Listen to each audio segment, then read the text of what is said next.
Imagine the year is 1200. You are standing before the massive weathered stone gates of a bustling city. The air is thick with the scent of wood smoke, livestock, and something sharper, the unmistakable tang of crowded humanity. Your heart is pounding against your ribs, not just from the long dusty journey you've endured on foot, but from the sheer overwhelming scale of what lies ahead.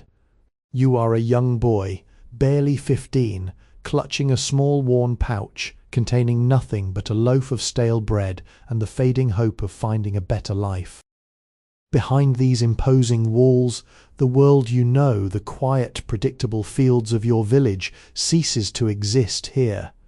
The narrow, winding streets are canyons of timber and thatch, vibrating with a chaos you have never witnessed before. Church bells aren't just telling time, they are the rhythmic pulse of existence, commanding every waking moment. You hear the rhythmic thrum of hammers against iron, the frantic shouting of merchants peddling woolen cloth, and the distant melodic chants drifting from the cathedral, a towering structure that seems to hold up the very sky. You're about to step into a world of hidden opportunities, but also one where danger hides in the shadows of dark alleys and the lack of sanitation. It is a city that never truly sleeps, a place where guilds hold the keys to survival and where a single mistake could cost you your meagre future.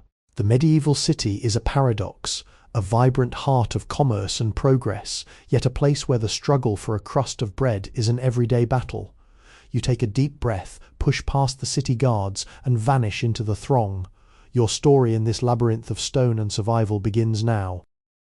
The channel's Sleepy History with Benedict is a storytelling platform created for entertainment, inspiration, education, and the promotion of positive emotional values. Stepping through the gate, the sensory assault is immediate. The market square is the beating heart of the city, an expanse of trampled earth and wooden stalls that feels like the center of the universe. Sunlight struggles to pierce through the thick canopy of signs and awnings, casting the ground in shifting patches of light and shadow. Everywhere you look there is commerce. Merchants from lands you can only dream of, Flanders, Italy, the Levant, are shouting their voices a cacophony of dialects. They trade in treasures that seem impossible to a boy from the countryside, bolts of crimson silk, heavy peppercorns that cost a small fortune, and intricately crafted metalwork. You weave through the crowd, careful not to bump into a burly fishmonger dragging a cart of salted herring. The smell is pungent, a mixture of dried fish, fresh cabbage, and the muddy slush that coats the ground. But look closely at the faces around you. The divide is palpable. To your left, a well-to-do burgher, dressed in a tunic of fine dyed wool with a fur-lined hood, inspects a piece of parchment with an air of practiced indifference. He moves with an authority that clears the path before him. To your right, a group of newcomers, much like yourself, huddle against a wall. Their clothes are patched, their eyes weary, watching the displays of bread and roasted meat with a quiet, gnawing hunger. Survival here is not just about hard work, it is about knowing your place in the intricate dance of the city. You see a baker pulling hot loaves from a communal oven, the golden crusts glistening, the scent is intoxicating, almost painful in its promise of warmth. You realize then that in this city food is power. If you have coin, you eat well. If you have nothing, you rely on the charity of the church or the mercy of the guilds. You find yourself standing by a stall selling wooden bowls, watching the flow of silver pennies and copper coins, a constant rhythmic clinking that sounds like the heartbeat of the city itself. You are small, invisible, and utterly alone, yet you are mesmerized by the sheer complexity of it all. You wonder if you could just find a place to belong in this bustling hive. Perhaps you could trade your labor for a seat at that table. Moving away from the chaos of the market, you find yourself in the narrow streets of the artisans. Here the atmosphere shifts completely. The open air of the market is replaced by a thick, heavy haze. You are in the district of the tanners, blacksmiths, and weavers. The sound is no longer just shouting. It is a mechanical, repetitive rhythm. the clink-clink-clink of hammers on anvils, the rhythmic scraping of hide, and the steady thwack of heavy looms. The air is stagnant, smelling of hot iron, wet leather and wood smoke that clings to your very skin. You peer into the open front of a blacksmith's workshop. Inside, the master stands like a king amidst the glowing embers of his furnace. He is a man of massive stature, his face etched with soot and sweat, moving with the economy of motion that only decades of practice can bestow. Beside him, a young boy, perhaps not much older than you, works the bellows. His face is flushed, his clothes tattered, and his movements are frantic, desperate to maintain the heat the master demands. This is the life of an apprentice. In the year 1200, if you have no trade, you have no name. The masters belong to guilds, powerful, secretive organizations that govern every aspect of their craft. A guild is more than just a union. It is a brotherhood that protects its members, sets prices, dictates quality standards, and ensures that no outsider can simply walk in and open a shop. These rules are ironclad. They hold the monopoly on talent and labour. You watch as a guild inspector walks down the street, pausing to examine a bolt of cloth. He runs his fingers over the weave, checking the tension and the quality of the dye. If it falls short of the guild's exacting standards, the cloth is confiscated or even burned. For a young man like you, standing on the outside looking in, the barrier feels impenetrable. You realize that to survive you don't just need a job, you need an apprenticeship, a master, and a sponsor who can swear for your character. Without the guild's blessing, you are nothing but a vagrant, a shadow drifting through the city's veins. The heat of the forge feels less like warmth and more like a warning. This city demands perfection, and it offers no mercy to the unskilled. As the sun begins to dip below the jagged silhouette of the city walls, the bustling energy of the day starts to fray at the edges, transforming into a different, more unsettling kind of tension. You have spent the entire day walking, observing, and occasionally begging for a scrap of bread, only to realize that the city is not a welcoming mother. It is a cold, calculating machine. Your feet ache, and the initial awe you felt when you first passed through the city gates has long since evaporated, replaced by a dull, throbbing knot of anxiety in your stomach. Finding work is not just a challenge. It seems an impossible hurdle for someone with no connections and no reputation to trade upon. The streets that felt vibrant under the midday sun now feel claustrophobic and threatening. The timber-framed houses lean inward, their upper stories jutting out so far that they almost touch, blotting out the stars and trapping the stench of refuse in the narrow lanes below. You see families hurrying to shutter their shops, their faces tight with concern, their eyes darting toward the shadows. In a medieval city, the night is not meant for the idle or the homeless. When the curfew bell tolls from the great cathedral, the city changes. The gates are bolted tight, the guards patrol with torches in hand, and those without a home are forced to seek shelter in the most desperate of places, under the eaves of public buildings, in the cold, damp corners of church porches. You find a sheltered alcove near a stone wall, pulling your thin, worn cloak tighter around your frame, trying to shield yourself from the biting evening dampness. Hunger is a constant gnawing companion, a sharp pain that refuses to be ignored. You close your eyes, trying to recall the simple, quiet comfort of your village home, but the sounds of the city persist, the distant barking of stray dogs, the occasional shout of a late-night reveller, and the unsettling silence that settles over the poorer districts. You realize with a sinking heart that for the thousands of people living within these walls, life is not a grand adventure, it is a relentless, exhausting struggle for survival.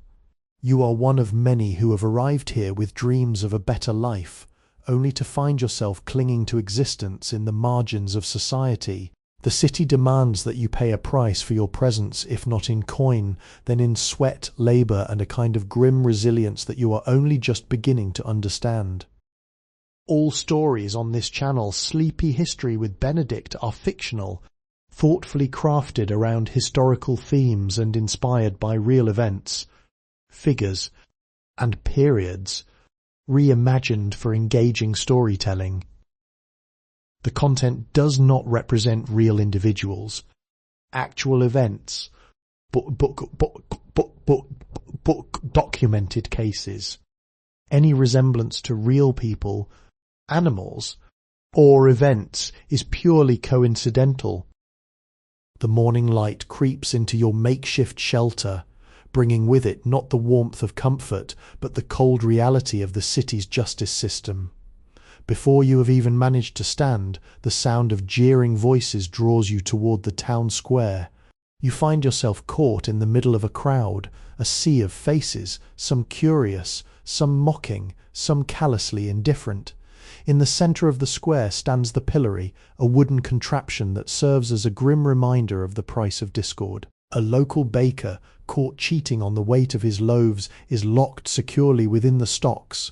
The crowd throws rotten cabbage and insults, their laughter echoing off the stone walls. It is a spectacle of shame, designed to strip a man of his dignity and serve as a warning to anyone else who might consider defying the city's rigid codes of conduct. In the year 1200, there is no organised police force as you might imagine one. Order is maintained through the eyes of neighbours, the authority of the guilds, and the public fear of being cast out. Justice is performative. It happens in the open, intended to be seen, to be feared, and to be discussed. You watch, shivering slightly, as the weight of the city's social contract presses down on everyone here. It is a fragile equilibrium. If you break the rules, you don't just face a fine, you face the loss of your reputation, which is often the only currency an ordinary person truly owns. This harsh reality of life in the 1200s reminds us how precious the concepts of community and justice have become over the centuries.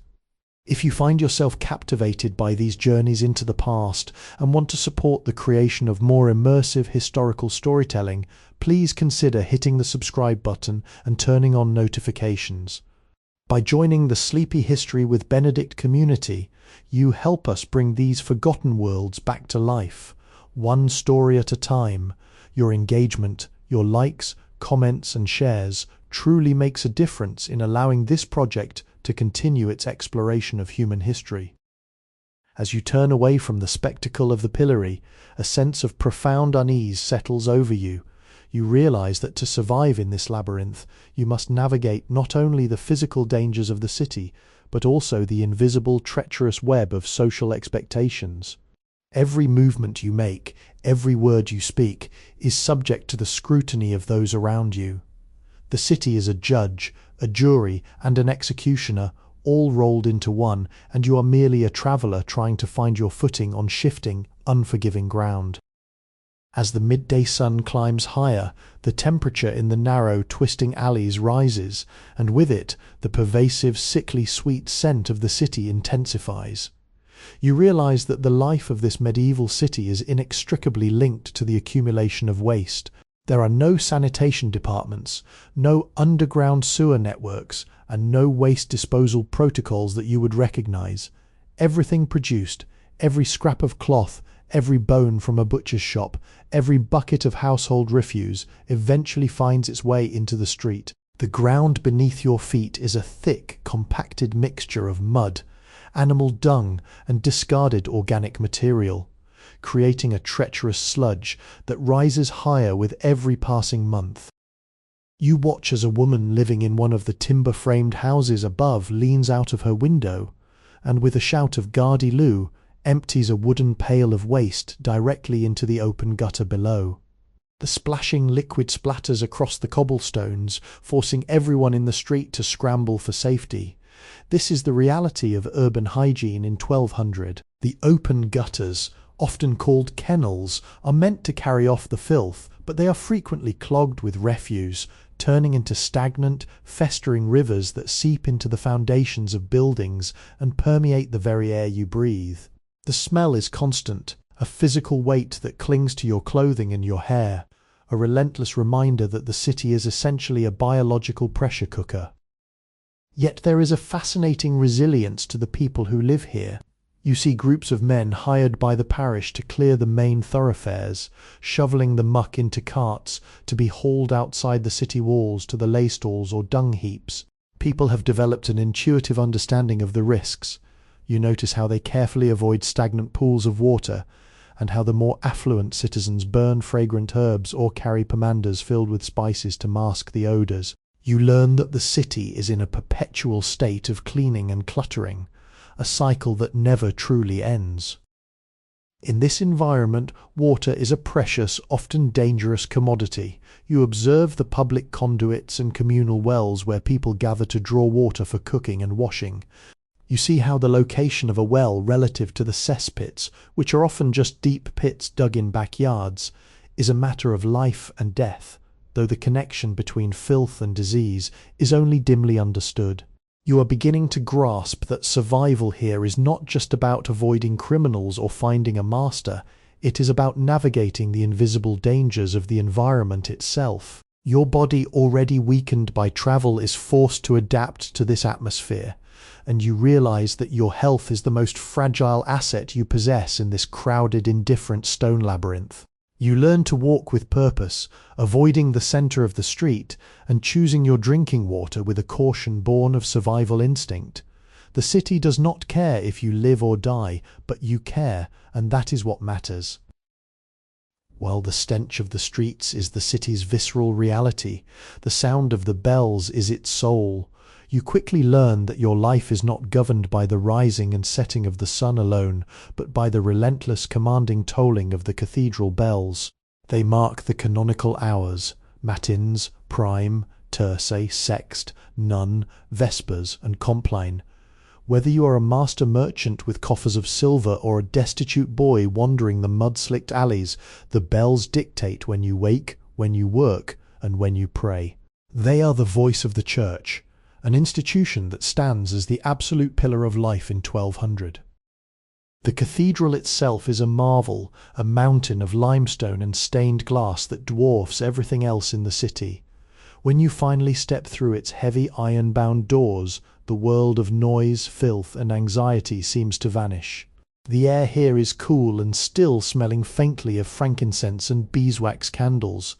You look up, breathless, as shafts of coloured light dance across the cold stone floor, filtering through windows that depict stories you can barely comprehend but can deeply feel. In this space, the hierarchy of the outside world is temporarily suspended.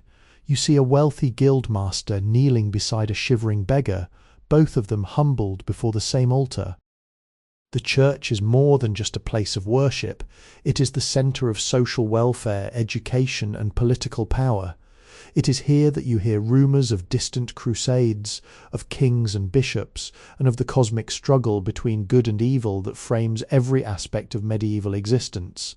For many, the church is the only safety net that exists when the hunger becomes too much to bear, or when illness strikes. It is the monastic orders that provide the limited medicine and charity available to the poor. You see monks tending to a small garden of medicinal herbs, mint, sage, and rosemary, their faces etched with a solemn dedication.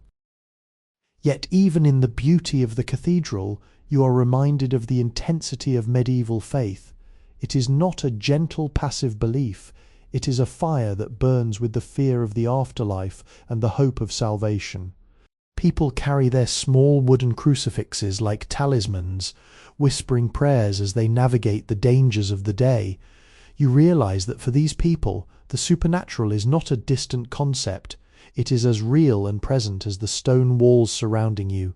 Heaven and hell are not just ideas, they are imminent destinations, and the city itself feels like a battleground for the human soul. You linger in the shadows of a stone pillar, feeling an inexplicable sense of peace wash over you. For a moment, the gnawing hunger in your belly is replaced by a quiet, reflective stillness. You aren't just a survivor anymore, you are a pilgrim in a city that is simultaneously a testament to human ingenuity and a monument to divine aspirations. You start to understand why people cling to this city despite its hardships. It is a place where every struggle is given meaning by the belief that life itself is part of a larger sacred tapestry. As you explore deeper into the residential quarters, you begin to notice the architectural defiance of the city. The houses here are not individual structures in the way you might expect. They are vertical organisms clinging to each other for support. Because space within the city walls is so incredibly limited, the only way to build is up. Each floor juts out slightly further than the one below it, a technique known as jetties.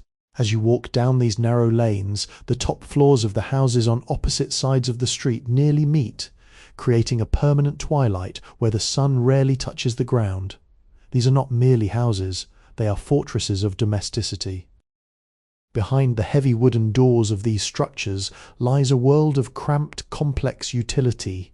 You peek into a courtyard of a master merchant's residence and see how space is carved into 1,000 tiny functions.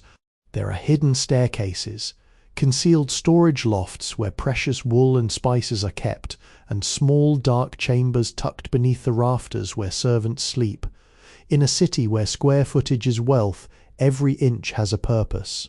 You see how a single room transforms throughout the day, a workspace for weaving by morning, a kitchen by midday, and a bedroom for an entire family by night.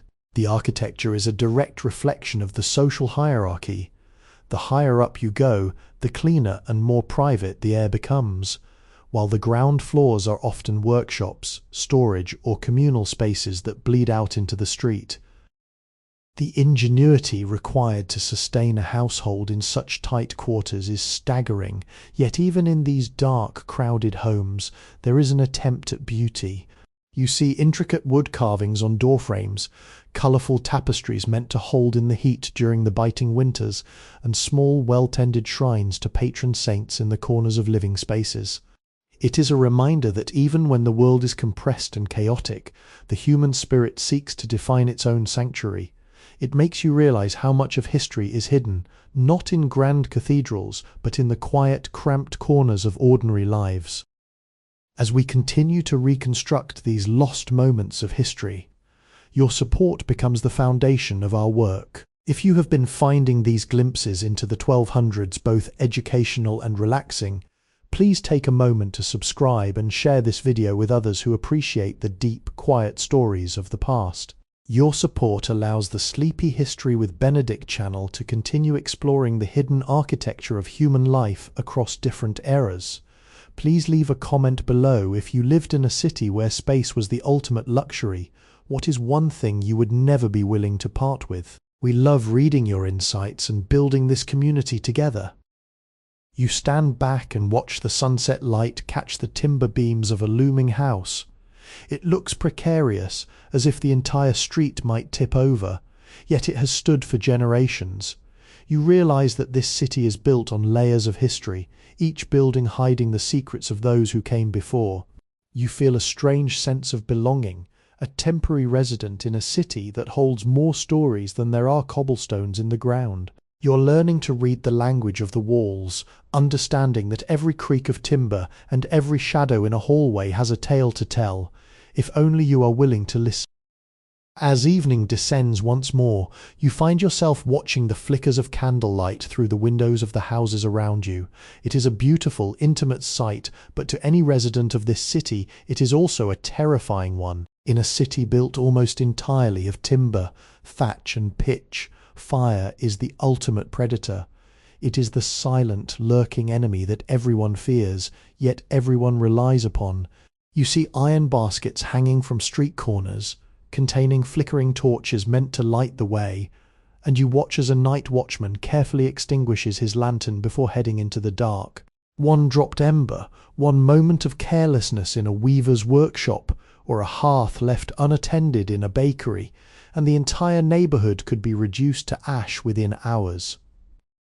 The city's narrow layout, which protects against the wind and creates a sense of community, is its greatest vulnerability. If a fire starts, there is nowhere for it to go but outward and upward.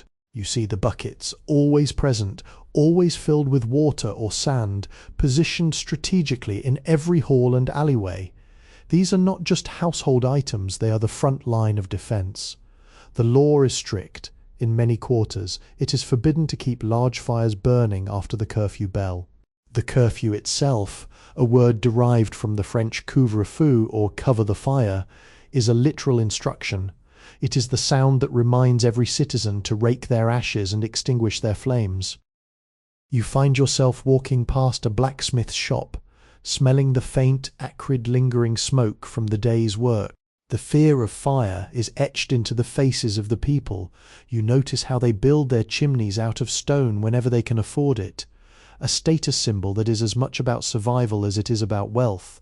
You realize that your own survival in this city depends on vigilance. If the alarm bell rings at night, there is no organized fire brigade to come to the rescue. The defense is communal. Every man, woman and child is expected to form a bucket brigade, passing water from the nearest well, passing the heavy dripping vessels from hand to hand in a desperate, frantic chain of hope. You look up at the towering wooden upper stories of the buildings leaning over you. They look like dry tinder waiting for a spark. You reflect on how fragile this entire civilization is. Everything you have seen, the thriving markets, the majestic cathedrals, the bustling workshops, rests on the assumption that the fires of today remain contained. The city is a masterpiece of human ambition, but it is a masterpiece made of wood and dreams. You pull your collar up against the cooling night air, feeling the weight of this knowledge. You are now part of this precarious equilibrium, a guardian of the spark that keeps the city warm, but never ever a master of the flame. The city is a dance with disaster, and you have finally learned the rhythm of that fear. The morning air is sharp, but it is quickly overpowered by the rich, yeasty aroma of baking bread. You find yourself drawn to the town's bakery, a focal point of existence in 1200. Here, the social order is written in flour and crust. You watch as lines of people form before the sun has even fully risen, apprentices sent by their masters, housewives clutching their small copper coins, and the destitute hoping for the crusts of charity. Bread is not just food, it is the currency of life. A bad harvest in the countryside can drive the price of grain up, turning the simple act of feeding one's family into a desperate gamble against starvation. You observe the baker, a man of immense influence. He is strictly regulated by the city's assize of bread and ale, which dictates not only the price he can charge, but the exact weight his loaves must be. If he tries to cheat the city by thinning his dough or inflating his prices during a famine, he risks the pillory you saw earlier. It is a fragile system, one that keeps the city from boiling over into riot. As you stand in the queue, your own stomach cramping with hunger, you see the spectrum of humanity. The quality of bread tells the story of one's status, the coarse, dark rye and barley loaves for the poor, and the light, white, finely sifted wheaten bread for the elite. Survival in this city is a constant calculation of calories versus coin. You have spent days observing how trade works, the barter of services for food, the begging for scraps, and the rare moments when a few honest coins can buy a warm, nourishing meal. You realize that to survive here, you must become part of this trade. You can't just be an observer anymore. You must find a way to contribute, to become a link in the chain that feeds the city. The city is a hungry beast, always consuming, always demanding, and you're starting to learn how to feed it, and in return, feed yourself. If you're enjoying this deep dive into the realities of medieval survival, please take a moment to hit the like button and subscribe to the Sleepy History with Benedict channel. Your support is the lifeblood of this project, enabling us to continue our meticulous research and storytelling. Don't forget to turn on the notification bell so you never miss a new chapter in our journey through the past. Also, we'd love to hear from you. If you could experience one day in the life of a medieval artisan, which trade would you choose? The warmth of the forge, the art of the baker, or the precision of the weaver? Let us know in the comments below. You finally reach the front of the line, your small copper coin clutched tightly in your hand. The heat from the oven is intense, a welcome embrace against the morning chill. As the baker hands you a warm, crusty loaf, you feel a profound sense of accomplishment. This isn't just bread, it is a hard-won victory. You step back into the flow of the street, the weight of the loaf in your hands giving you a new sense of purpose. The city is still crowded, noisy, and potentially dangerous, but for the first time you feel a tentative, fragile connection to its pulse. You are no longer just a traveller, you are a participant in the living, breathing, and remarkably resilient history of 1200. The long, grueling day is finally drawing to a close. As you find a quiet corner on the city walls, you watch the sun cast long, golden shadows over the timber rooftops, the towering spire of the cathedral, and the maze of streets you have spent all day navigating. The city, which felt like a chaotic, terrifying labyrinth when you first arrived at dawn, now feels strangely familiar. You have seen the market's greed and the cathedral's grace. You have felt the heat of the forge and the biting cold of the night. You realize that this city is not just a collection of wood and stone, it is a repository of human hope, fear, and persistence. In the year 1200, the world feels vast and largely unknown. Yet within these walls, humanity is busy building the foundations of the future. You have learned that survival is not a solitary endeavour, but a collective one, woven together by guild rules, religious faith, and the simple daily necessity of bread. You reflect on the faces you have seen, the weary apprentice, the stern guildmaster, the hopeful newcomer. They are all, in their own way, trying to etch their mark onto the timeline of history. You feel a profound sense of humility, knowing that generations will walk these same streets long after you are gone, unaware of the struggles that define this particular moment in time. The history of these cities is a testament to our ability to adapt and thrive, even when the odds are stacked against us. We learn from these records, from the chronicles kept by monks in scriptoriums and the laws inscribed on parchment, that the human experience is cyclical. We are always searching for security, community, and purpose. As the stars begin to emerge, twinkling above the city like distant guiding lights, you feel a sense of resolve. The path ahead is still uncertain, but you are no longer the same boy who stood at the gates with nothing but a loaf of bread and fear. You have become a part of the city, a single thread in its vast, intricate tapestry. This content is inspired by and adapted from public domain works available through Project Gutenberg. The material has been transformed through original narration, editing, and storytelling to create a unique experience for educational and entertainment purposes. The following days bring a new awareness of the city's fragility, particularly when you witness the quiet struggle for health. You find yourself walking past the infirmary attached to the city's largest abbey. It is a place of hushed tones and the cloying scent of drying lavender, hyssop, and sage. In 1200, medicine is a complex tapestry of observation and faith. There are no universities of modern surgery here, yet there is a deep, inherited wisdom that flows through the hands of those who care for the sick. You observe a monk carefully grinding dried willow bark in a mortar, a remedy for pain passed down through generations of healers who understood, even if they could not explain why, that nature held the answers to many of life's ailments.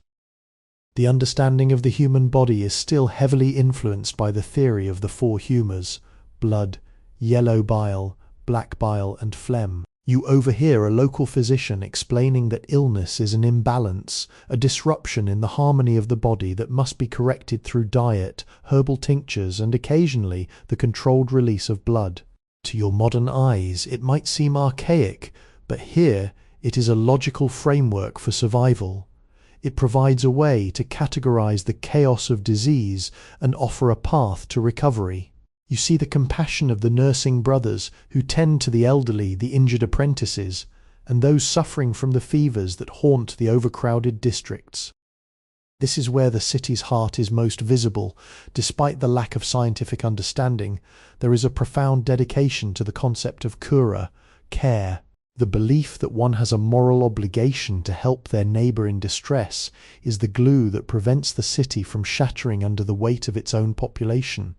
You watch as a woman brings a bowl of warm broth to a neighbour weakened by a persistent cough, her face soft with genuine concern. It is a small act, unnoticed by the merchants and the guards, yet it is part of the invisible network that keeps the city alive. You begin to realize that medicine in 1200 is not just about the body, it is about the soul. Prayer is as much a part of the healing process as the herbal poultice. You often see patients clutching rosary beads, their lips moving in silent supplication as they await the morning rounds. The divide between science and spirituality is non-existent here. Every recovery is a miracle, and every loss is a sorrow shared by the community. As you continue your journey through the city, you stop looking at the infirmary with fear and start looking at it with respect. It is a testament to the fact that even in an age of uncertainty, humanity never stopped searching for a way to ease the pain of another. You leave the Abbey grounds with a newfound appreciation for the quiet, unsung heroes who keep the pulse of the city beating, one poultice and one prayer at a time. While the guilds control the trade and the church guards the soul, the city itself is held together by the cold, unyielding ink of the legal charter. You find yourself standing before the town hall, a structure of imposing stone that feels far more permanent than the timber homes surrounding it. This is the seat of the magistrate and the council of elders, the men who hold the authority to interpret the city's customs and enforce its laws. The city is a commune, a distinct political entity that has fought for, and often bought, its right to govern its own affairs, separate from the direct whim of local lords. This autonomy is the city's most prized possession. You observe the daily proceedings with a mixture of curiosity and caution. Men in fur-trimmed gowns move in and out of the heavy doors, carrying rolls of parchment sealed with thick globs of coloured wax. These documents represent the law of the land, the rules regarding market hours, weights and measures, the regulation of waste, and the rights of citizenship. To be a freeman of this city is to belong to a protected class, someone with the right to trade and the right to stand before the law. You realize that the entire city is an experiment in social contract, a place where people have agreed to surrender a portion of their absolute freedom in exchange for the protection and stability that only a structured government can provide. It is a fascinating, if rigid, system. You witness a dispute between two merchants over a contract for a shipment of iron. They do not resort to violence, as they might have in the lawless wilderness outside the city walls. Instead, they bring their case before an official who listens to their testimonies, consults the city's records, and issues a judgment based on established precedent. The fairness of this system is always open to question, and there is certainly room for corruption and bias, but the fact that a system exists at all is a monumental achievement for the year 1200. It is a sign that the city is no longer just a collection of individuals, but a single, integrated entity. You walk away from the town hall thinking about the invisible threads that hold this crowded world together. The laws are not just words on a page, they are the scaffolding that allows the market to function, the homes to stand, and the people to live in a semblance of peace. It makes you realize that your presence in the city is also governed by these invisible rules. You must learn the etiquette of the marketplace, the customs of the street, and the obligations of a newcomer. You are starting to understand that to survive in this city is to respect its laws, for they are the only thing standing between the order you see today and the chaos that could consume it tomorrow. The city is a testament to the human desire to impose reason upon a wild and unpredictable world. In a city defined by noise, sweat, and the clatter of commerce, there exists a sanctuary of silence that feels almost otherworldly. Tucked away within the thick, buttressed walls of the cathedral complex is the scriptorium, the intellectual engine of the city. As you stand in the doorway, the transition is jarring. The constant din of the marketplace, the shouting, the hammering, the rumbling of carts, fades into an absolute sacred quiet. Here the air is thick, not with the stench of the streets, but with the scent of dried parchment, iron gall ink, and the dusty stillness of centuries. You are looking at the birthplace of knowledge in a world where information is the most precious commodity of all. Rows of men, their heads bent in intense concentration, sit at slanting wooden desks. They are the scribes. Their movements are deliberate, slow, and agonizingly precise. You watch as a monk dips his quill into a horn of black ink, his hand hovering for a moment before committing a stroke to the animal skin parchment. In the year 1200, a single book can take months, sometimes years, to complete. Each letter is formed with a devotion that borders on religious ecstasy. There are no printing presses, no mass production. Every page is a triumph of human patience. You see them working on illuminated manuscripts, adding gold leaf and vibrant pigments derived from ground minerals, lapis, lazuli blue, vermilion red, that seem to glow even in the dim light of the scriptorium. The value of the books resting on these shelves is incomprehensible to someone from your station. A single volume here represents the wealth of an entire manor house. These are the repositories of everything the era knows: theological treatises, botanical studies, historical chronicles, and the salvaged wisdom of the ancients. You realize that while the city is physically built of timber and stone, it is intellectually built upon these pages. These scribes are the guardians of memory. They ensure that even if the city were to fall to fire or plague, the story of human achievement would survive. It is a profound, humbling realization. Outside, people are fighting for their daily bread, while inside, these men are laboring for the bread of the mind, ensuring that the legacy of humanity is not lost to the relentless erosion of time. You stand there for a long time, mesmerized by the rhythmic scratching of quills.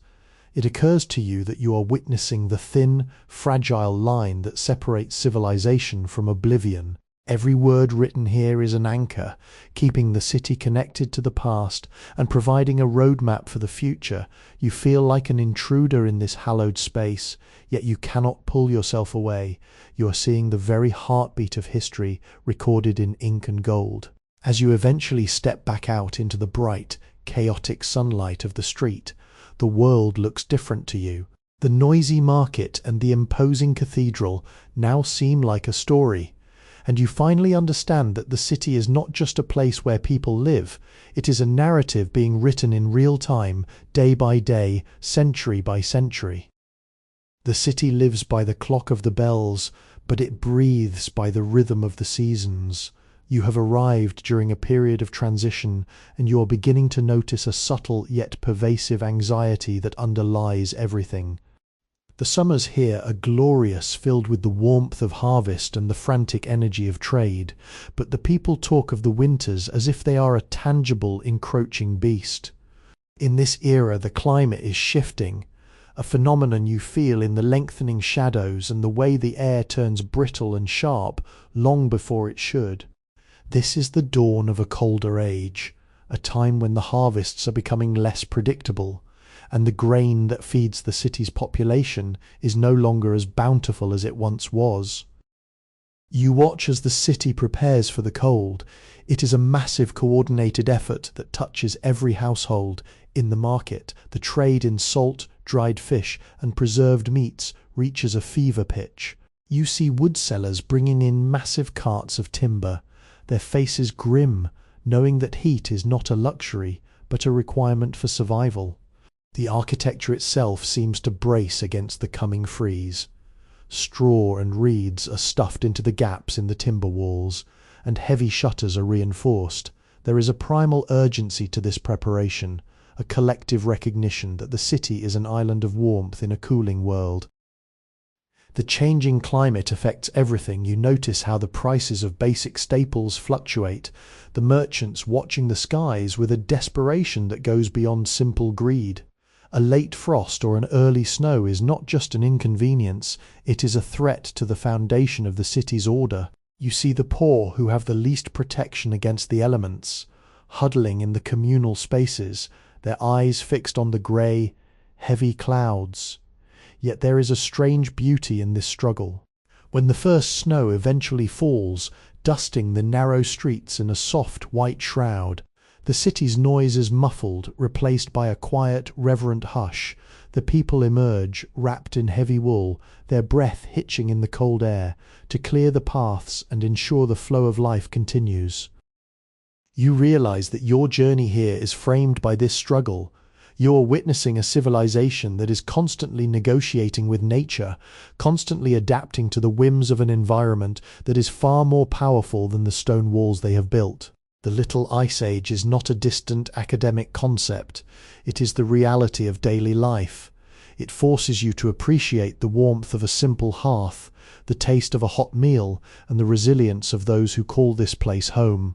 The city is a masterpiece of human endurance, a collection of stories written against the backdrop of an ever-changing climate. You are learning that to be a citizen of this place is to be a survivor of the seasons, a participant in a cycle that has been turning for generations and will continue long after you have moved on. As the weeks pass, you become acutely aware that the city is not a static monolith, but a living port, a destination for the restless, the ambitious, and the desperate. The gates, which you once saw as barriers, you now recognize as thresholds to a wider world. Every day, the roads leading to the city are choked with travelers, pilgrims draped in dust-covered cloaks, their faces illuminated by the fervor of their long journeys, merchants with pack animals laden with exotic spices from the east or fine cloths from the north, and wandering scholars seeking the rumored wisdom of the cathedral libraries. Each of them brings with them a fragment of a world you have never seen. The atmosphere in the inns and taverns near the gates is electric with this exchange. You sit in the corner of a dimly lit tavern, nursing a cup of thin ale, listening to the cacophony of voices. It is a Tower of Babel. French, Latin, Flemish, and the rough, earthy dialects of the local countryside all mingle into a rhythmic, chaotic music. You hear stories of lands where the sun never sets, of mountains that touch the clouds, and of empires rising and falling far beyond the horizon. It is a heady, intoxicating experience. These travellers are the vessels of change. They bring with them new techniques for weaving, new recipes for medicine, and new ideas that challenge the stagnant conventions of the city. This constant influx of the other is what keeps the city vibrant, yet it is also a source of deep-seated tension. You see the suspicion in the eyes of the locals, the way they guard their livelihoods against the newcomers, and the rigid social structures that struggle to categorize these wandering souls. Who are they? Are they spies, traders, or saints? The city is constantly forced to evaluate, to categorize, and to adapt. You realize that you too were once one of these travelers, a blank slate entering a complex predetermined history. You have been absorbed into the fabric of the city, but you still carry the perspective of the outsider, a unique vantage point that allows you to see the city as both a prison and a playground. The city is a mirror, reflecting the vastness of the world outside its walls. It is a place where every stranger carries a seed of change, and every conversation has the potential to rewrite the future. You watch as a group of travelers shares a loaf of bread with a local laborer, their hands touching, their eyes meeting in a moment of shared humanity that transcends their differences. In this fleeting interaction, you see the true strength of the city. It is a crucible of human experience, a place where the world comes to meet itself. You are no longer just surviving, you are beginning to understand the intricate, fragile, and endlessly fascinating tapestry of human connection that defines existence. The city is not just a destination, it is a point of departure for all the stories yet to be told, and you are right there at the center of it, listening to every word.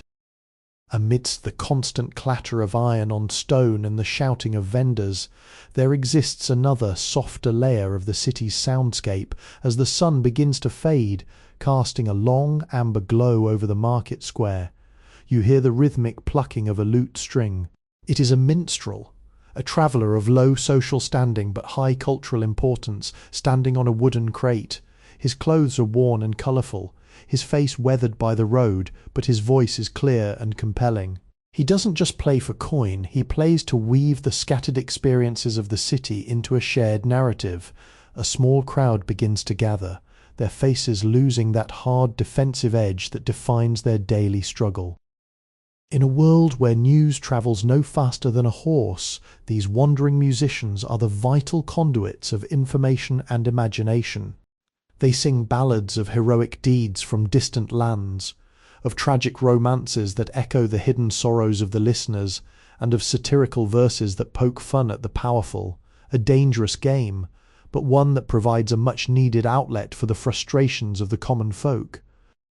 You listen as he sings a story about a dragon slain in a forest you've never seen, yet the emotions he evokes, the fear, the courage, the sense of wonder, feel intensely personal. For these few minutes, the hunger, the cold, and the anxiety about the future vanish, replaced by the communal experience of the music. You notice how the rhythm of the city changes when the music plays. The pace of the labourers slows, the merchants pause their haggling, and even the stern guards leaning against the city gates seem to soften their posture. It is a reminder that the human soul requires more than bread and shelter. It requires beauty, art, and the ability to imagine a world beyond the immediate constraints of the present. These artists are the keepers of the city's spirit. They translate the harsh realities of life into stories that are bearable, even meaningful. You see a group of children dancing in the mud, their laughter ringing out like bells, oblivious to the filth beneath their feet. It is a scene of pure, unadulterated joy that feels like a defiance of the hardships surrounding them. You realize that art in 1200 is not confined to the walls of the cathedral or the pages of an illuminated manuscript. It is lived, performed, and shared in the open air. It is a vibrant, democratic force that belongs to everyone, regardless of their status. As the minstrel finishes his song and the crowd disperses back into the darkening alleys, you feel a lingering sense of warmth. You have learned that the city is not just a mechanism for survival. It is a canvas upon which the people paint their hopes and dreams. You walk back toward your corner of the city, the melody still echoing in your mind, feeling a little less like a stranger and a little more like a part of this living, breathing song. The city is a place of shadows, yes, but it is also a place that knows how to find the light, one chord at a time. Standing in the shadow of the cathedral, there is another building that commands even more fear and respect from the average citizen, the Guildhall. While the cathedral governs the spirit, the Guildhall governs the belly and the purse. It is a grand, imposing edifice of heavy stone and carved oak, where the masters of the most powerful guilds, the weavers, the goldsmiths, and the vintners, meet to deliberate on the city's future. Here the air is not filled with the smell of incense, but with the scent of fresh parchment, tallow candles, and the intensity of cold, calculated ambition. You watch as men in heavy furs and embroidered tunics enter the hall, their movements deliberate, their eyes sharp. These are the men who control the flow of goods, the standards of production, and ultimately the cost of living for everyone within these walls. The politics here are intricate and often cutthroat. You realize that the city's freedom, its charter, is maintained by these men. They are the ones who negotiate with the king's representatives, manage the city's taxes, and ensure that the commerce remains profitable. But this power comes at a cost to the ordinary worker. You see the apprentices and the journeymen waiting outside, hoping for a favourable decision on wage caps or trade restrictions. The Guildhall is the heart of the city's rigid social hierarchy. It is a place where wealth is consolidated and status is defended with iron-willed determination. You notice how the town guards treat these individuals with a different kind of deference. They are the true architects of the city's daily reality. The influence of the Guildhall reaches into every home. If the Guild of Weavers decides to raise the price of raw wool, the baker across town feels the sting when he can no longer afford to buy cloth for his children. Everything is connected. You begin to understand that the city is a machine and the Guildhall is the control room. The decisions made behind these thick stone walls dictate whether there is prosperity or scarcity in the markets. It is a sobering realization. You have spent your time observing the market stalls and the cathedral, but you now see that the true power of the city lies in these closed-door meetings, where the destiny of thousands is weighed in silver and law. You lean against a nearby wall watching the activity and feel a profound sense of the precarious balance of urban life. There is no middle ground here. You are either a master, a member of the guild, or you are at their mercy. Yet, even in this environment of power and privilege, you see small flickers of community. You watch as a master goldsmith steps out of the hall and tosses a handful of coins to a group of orphans huddled near the gate, a small, perhaps calculated act of charity, but one that highlights the complex dual nature of those who hold the reins of the city. You are learning that history is not just about the grand events recorded by chroniclers. It is about the quiet daily negotiations between the powerful and the struggling, the constant shifting struggle for influence that keeps the gears of the city turning. The Guildhall is the head of the city, but it is the people in the streets who are its blood, and you are starting to find your own place within that flow, a single observant heartbeat in the vast pulsing body of the medieval metropolis. When the great bell of the cathedral tolls for Compline, the final prayer of the day, the character of the city undergoes a radical transformation. The bustling markets fall silent, the shutters are barred, and the chaotic energy of the day retreats, replaced by a deep velvet darkness that swallows the narrow streets. This is when the Night Watch emerges, a volunteer militia of citizens, often the artisans and shopkeepers you saw labouring during the day, now tasked with the heavy responsibility of keeping the peace. You watch them pass by in the flickering torchlight, their heavy leather jerkins creaking, their long staves thumping rhythmically against the cold cobblestones. They are the fragile barrier between order and the lawlessness that threatens to spill out from the shadows. The night is a different world in these dark, unlit alleys. The social rules of the daylight hours are frequently ignored. You hear the occasional muffled shout, the scuffle of feet against mud, and the rapid departure of figures darting into doorways. The city's layout, designed to trap heat and save space, becomes a hunter's maze for those with ill intent. You find yourself pressed against a cold wall, watching the watchmen pass, feeling a strange mix of gratitude and intimidation. They are not a professional force. They are your neighbours, your masters and your peers, suddenly armed with the authority to detain anyone found outside after curfew. Their presence is a reminder that the city is essentially a fortress, and every night is a siege against the chaos that lurks just outside its walls. You observe how they pause at street corners, their torches casting long distorted shadows that dance over the timbered facades. They listen for the sound of breaking wood, for the cry of a fire alarm, for the footsteps of a thief. It is a grueling, thankless task, one that reinforces the communal nature of survival. In this year of 1200, public safety is not a service provided by a distant authority. It is a duty performed by the community itself.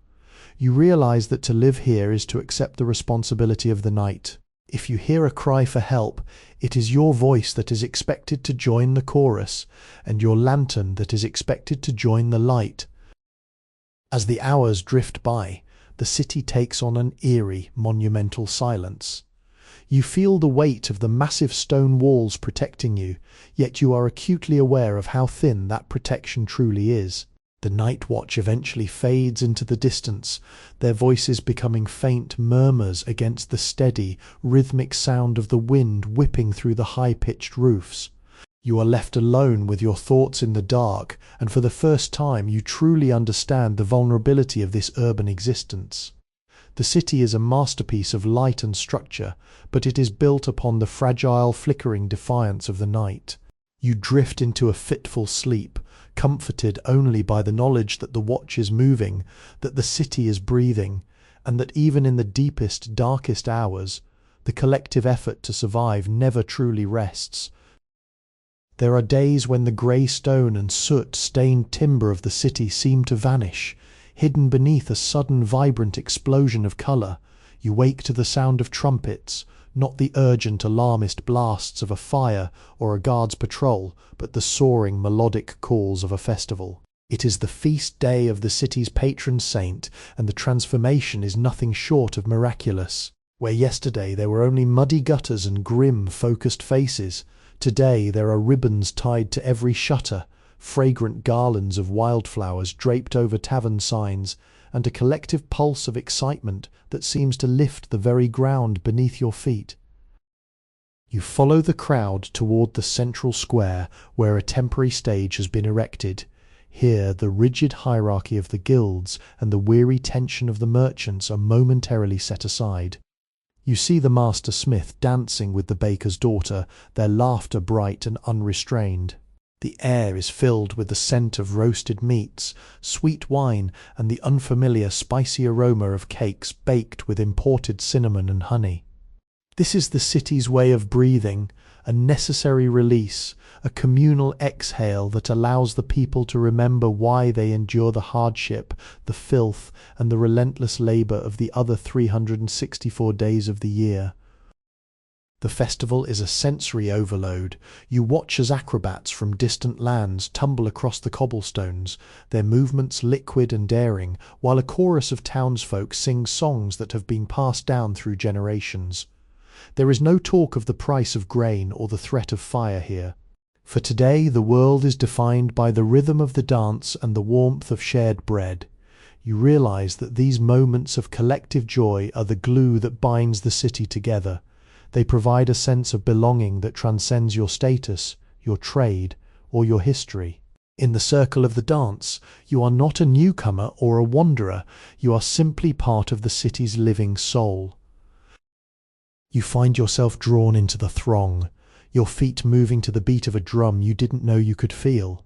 It is a liberating experience, a moment where the weight of your own struggles is lightened by the shared heartbeat of the thousands around you. You look up at the cathedral, its massive stone arches standing as a silent stoic witness to the revelry below, and you understand that this too is a form of worship, a celebration of life itself in all its messy, beautiful and fleeting glory. As the sun begins to set, the torches are lit, casting a warm, flickering glow over the dancing figures, and you realize that even in a city of stone, the human spirit is irrepressibly, joyfully fluid. You are no longer just an observer of history. You are a participant in the eternal rhythmic cycle of celebration, a single pulse in the grand, enduring song of the medieval city. The festival eventually winds down, leaving behind only the embers of torches and the soft, lingering echoes of songs in the cooling night air. As you walk back toward the city gates, the silence that settles over the streets feels different now, less like a vacuum of emptiness and more like a space filled with memories. You have lived a lifetime's worth of moments in these last few weeks. You have felt the heat of the forge, the weight of the law, the fear of the flames, and the transcendent joy of the feast. You realize that you have moved beyond the role of a traveller and have become a part of the city's enduring narrative. You find a quiet spot on the ramparts, high above the sleeping streets, and look out over the huddled roofs. In the year 1200, this city is the centre of your universe, yet you are acutely aware of the vast, unfolding future that lies ahead. With the strange perspective of someone who has wandered through time, that these timber houses will eventually be rebuilt in stone, that these narrow streets will widen, and that the names of the merchants and monks you have met will fade into the dust of archives. Yet something of them will remain.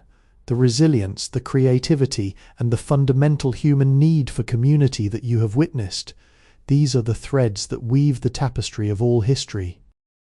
You feel a profound sense of peace. Your journey has been a lesson in the complexity of the human spirit. You've learned that there is no simple time. Every era is a crucible of struggle and triumph. You have seen how people reach for the divine in the cathedral and how they reach for each other in the marketplace. You have seen how they hold on to their dignity in the face of scarcity and how they cultivate beauty in the cramped, dark corners of their homes. This city, with all its grime and glory, is a testament to the fact that wherever humanity gathers, we create something that is greater than the sum of our parts. The horizon begins to pale, hinting at the coming of another dawn, another cycle of bells, of bread, of trade, and of survival. You take one last look at the city, etching the silhouette of the cathedral and the pattern of the timbered rooftops into your memory. You are leaving the city, but it is not leaving you. You carry the rhythm of its streets, the smell of its workshops, and the resilience of its people within you. As you turn away from the walls and start your journey toward the unknown path ahead, you feel ready. You are a chronicler of the small things, a witness to the daily heartbeat of history, and you know now that the past is not a distant, dead thing. It is a living, breathing pulse that beats in the chest of every person who dares to build, to dream, and to survive. As you walk through the city, you cannot ignore the fact that every single aspect of existence is framed by the shadow of the cathedral spire. It is the architectural anchor, but it is also the intellectual and social epicenter. You watch as a group of merchants negotiates a contract, and you notice how they swear their oaths upon a holy relic. The church is not a separate entity in this city. It is the infrastructure of trust. Because there is no modern bank, the church acts as the guarantor of promises. When people trade, they do so with the fear of divine oversight, a mechanism that keeps the volatile economy of 1200 from spiraling into total deceit. You find yourself observing the almonry, the place where the poor and the travellers gather for daily distribution of food. Here, the church functions as the only true safety net in existence. In a world where one bad harvest or a single injury can lead to total destitution, the charity of the monastery is the literal difference between life and death. You see the monks with their tonsured heads and coarse habits moving through the lines of the desperate. They aren't just distributing bread, they are maintaining social order. By alleviating the worst of the suffering, they prevent the desperation that leads to riots. It is a brilliant, calculated form of stability, one that reinforces the hierarchy while providing a sense of moral purpose to the entire community. Yet you also see the friction.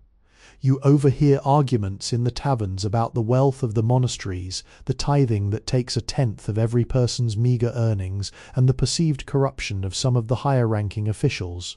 It is a complex reality, a system that provides necessary order and salvation for the soul, but one that also demands absolute obedience and a significant share of the city's limited resources. You see a scribe working on a ledger, tracking the income from the parish lands, and you realize that the church is also the city's most efficient accounting firm. They know exactly how much wealth moves through these gates, and they make sure a portion of it is always redirected back to their own mission. As you step into the nave of the cathedral, the roar of the city outside is instantly silenced. The air is cool and smells of ancient stone and beeswax. You look up at the massive stained glass windows, which are not merely decorative, they are the textbooks for a population that cannot read. Every figure, every colour, every scene depicted in the glass is a lesson in history, morality, and cosmology. It is a stunning, immersive technology designed to dictate the worldview of everyone who enters. You realize that you have been learning just as much from these windows as you have from the streets outside. The church is the architect of the human experience in 1200, defining not just how people pray, but how they think, how they work, and how they perceive their place in the vast unfolding drama of existence. The city is a masterpiece, but the church is the lens through which you are forced to view it. While the history books often focus on the men shouting in the Guildhall or the knights parading through the gates, the true vitality of this city rests on the shoulders of women. You have spent your time watching the markets and workshops, but if you look closer, you see that the economy of 1200 would collapse in a single day without them. You walk past a small textile shop where a woman sits at the loom, her hands moving with a speed and precision that rivals any master weaver. She is not merely an assistant, she is the manager of the operation. She negotiates with the wool merchants, settles accounts with the customers, and oversees the training of apprentices. In this city, women are the backbone of the domestic and commercial spheres, often operating as femme sole, independent businesswomen with their own legal rights to trade and contract. The home is not a private sanctuary in the modern sense. It is a bustling, multi-purpose centre of production. You watch a housewife organising the storage of the winter harvest, a logistical challenge that requires as much strategy as a general commanding an army. She is the chemist who prepares the salves for the family's health, the accountant who balances the household's copper, and the mediator who handles local disputes among neighbours. You realize that the division between public and private is a thin, porous membrane. Women are present in every aspect of the city's life, at the wells, at the markets, and in the infirmaries. They are the ones who hold the collective knowledge of the community, passing down techniques for brewing, baking, and healing that are as vital as any document held in the cathedral library. Yet you also see the constraints. There is a rigid ceiling on their influence. You watch as a talented woman is denied entry into a formal guild simply because of her gender, despite the fact that she has been performing the work for years. She has to operate in the shadows, or through the name of a male relative, to sell her goods in the open market. This systemic inequality is the city's quietest, most pervasive tragedy. It is a waste of human potential that goes unnoticed because it is considered the natural order. You feel a pang of frustration watching this. It is a stark reminder that while the city is a masterpiece of human effort, it is also a place where talent is frequently stifled by the very structures that are meant to protect it. As dusk settles, you see these women gathering at the public well, the unofficial forum of the city. Here they exchange news, settle social conflicts, and navigate the politics of the neighborhood. It is a powerful, informal network that operates parallel to the official legal system of the town. You realize that the real story of this city isn't found in the decrees of the magistrate, but in the whispered conversations and shared burdens of these women. They are the guardians of tradition and the pioneers of daily survival. Your understanding of the city shifts again. It is not just a place built by men of law and commerce, but a living organism nurtured, managed, and sustained by women whose names may never be recorded, but whose hands are in everything you see. You drift toward the industrial quarter, where the air is thick with the scent of coal, hot iron, and curing leather. Here the lifeblood of the city isn't found in the grand cathedral or the silent scriptorium, but in the grime-streaked workshops of the masters. You find yourself watching a young boy, no older than 12, frantically pumping a leather bellows to feed a forge. He is an apprentice, a boy who has been up since before dawn, tasked with the most menial, soul-crushing labor imaginable. You realize that in 1200, childhood is a concept that vanishes the moment a boy is bound to a master. He has traded his freedom for the promise of a future, becoming a piece of the master's household, subject to his discipline, his temper, and his tutelage. This apprenticeship is the city's most brutal yet most essential system of education. It is not about lectures or books. It is about the internalization of skill through repetition until it becomes muscle memory. You watch as the master, a stern man with calloused hands, corrects the boy's grip on a hammer. It is a harsh, immediate form of pedagogy. There is no room for error.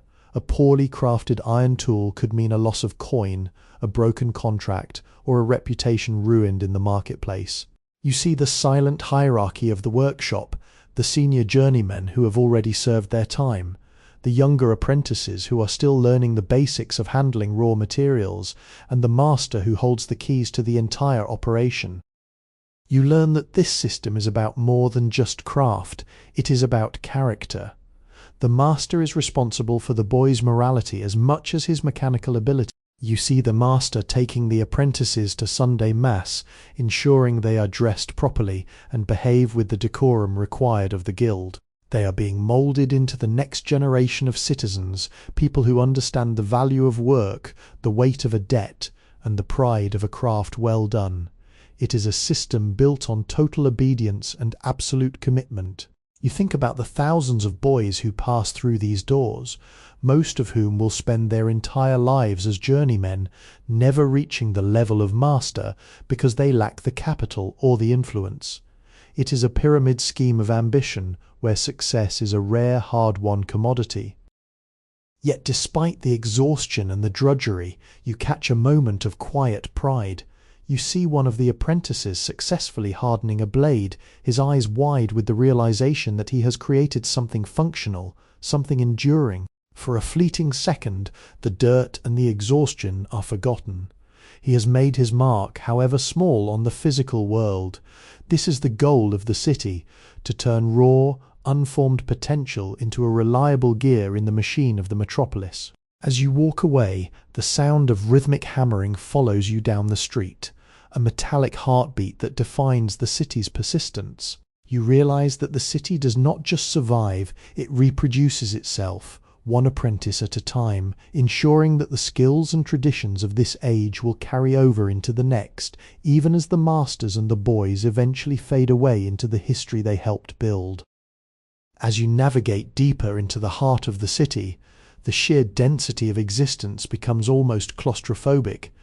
The buildings are not merely built side by side, they lean toward one another, their upper stories jutting out like protective hands, nearly blocking out the sky. This jettying architecture is not just a stylistic choice, it is a calculated response to the extreme scarcity of land within the defensive walls. You walk down a street where the houses are so close that you could reach out and touch the walls on both sides. The air here is heavy, stagnant, and carries the pungent, pervasive scent of a city trying to discard what it no longer needs. You observe the struggle for basic sanitation, the daily, often desperate dance between the residents and the waste they produce. There are no modern pipes or centralized sewage systems here. Instead, you see the open gutters running down the center of the lanes, serving as the city's primary veins for water and refuse. It is a precarious system, utterly dependent on gravity and the occasional heavy rain to flush the streets. You watch a shopkeeper diligently sweeping the path in front of his door, trying to funnel the waste away from his threshold. It is a constant, battle-hardened ritual of maintenance. The city is a living organism, and like any body, its health depends entirely on its ability to expel its waste before it poisons the whole. Despite the grime, you are struck by the ingenuity of the urban layout. The city is segmented into specialized quarters, the butchers near the river to manage the blood and offal, the tanners further downstream where the stench can be carried away by the wind, and the markets at the intersection of the primary roads to maximize trade flow. This is not random chaos. It is a primitive form of zoning, an intuitive understanding of the city as a complex machine. Every alley, every courtyard, and every dead end serves a specific purpose, whether for storage, for sheltering livestock, or for creating hidden communal spaces where the residents can escape the relentless pressure of the main thoroughfares. You realize that your modern sensibilities are being challenged here. While you are revolted by the filth, you must admire the resilience of the people who call this place home. They have created a functioning, vibrant society within an incredibly restricted space. They have developed a culture of managing the mess that is woven into their daily lives, the way they wash their homes, the way they organize their goods, and the way they collectively monitor the streets. The city is a masterclass in compromise. You see a group of neighbors clearing a clogged drain together, their hands submerged in the muck, not because they are mandated to by a government, but because their shared survival depends on it. The city is not dirty in their eyes, it is simply full, bursting with the raw, untamed energy of thousands of lives compressed into a single stone-walled vessel. You are finally seeing the city not as a static painting, but as a dynamic, shifting, and profoundly human struggle against the very entropy that seeks to pull it down. As you walk the winding streets, you realize that for the average citizen, the city is not a text to be read, but a visual landscape to be decoded. Since literacy is a luxury of the clergy and the merchant elite, the entire city functions through a sophisticated, shared vocabulary of symbols. You look up at the street fronts. Above every door hangs a sign, a carved wooden boot for the cobbler, a gilded sheaf of wheat for the baker, a pair of rusted iron shears for the tailor. These are not merely advertisements.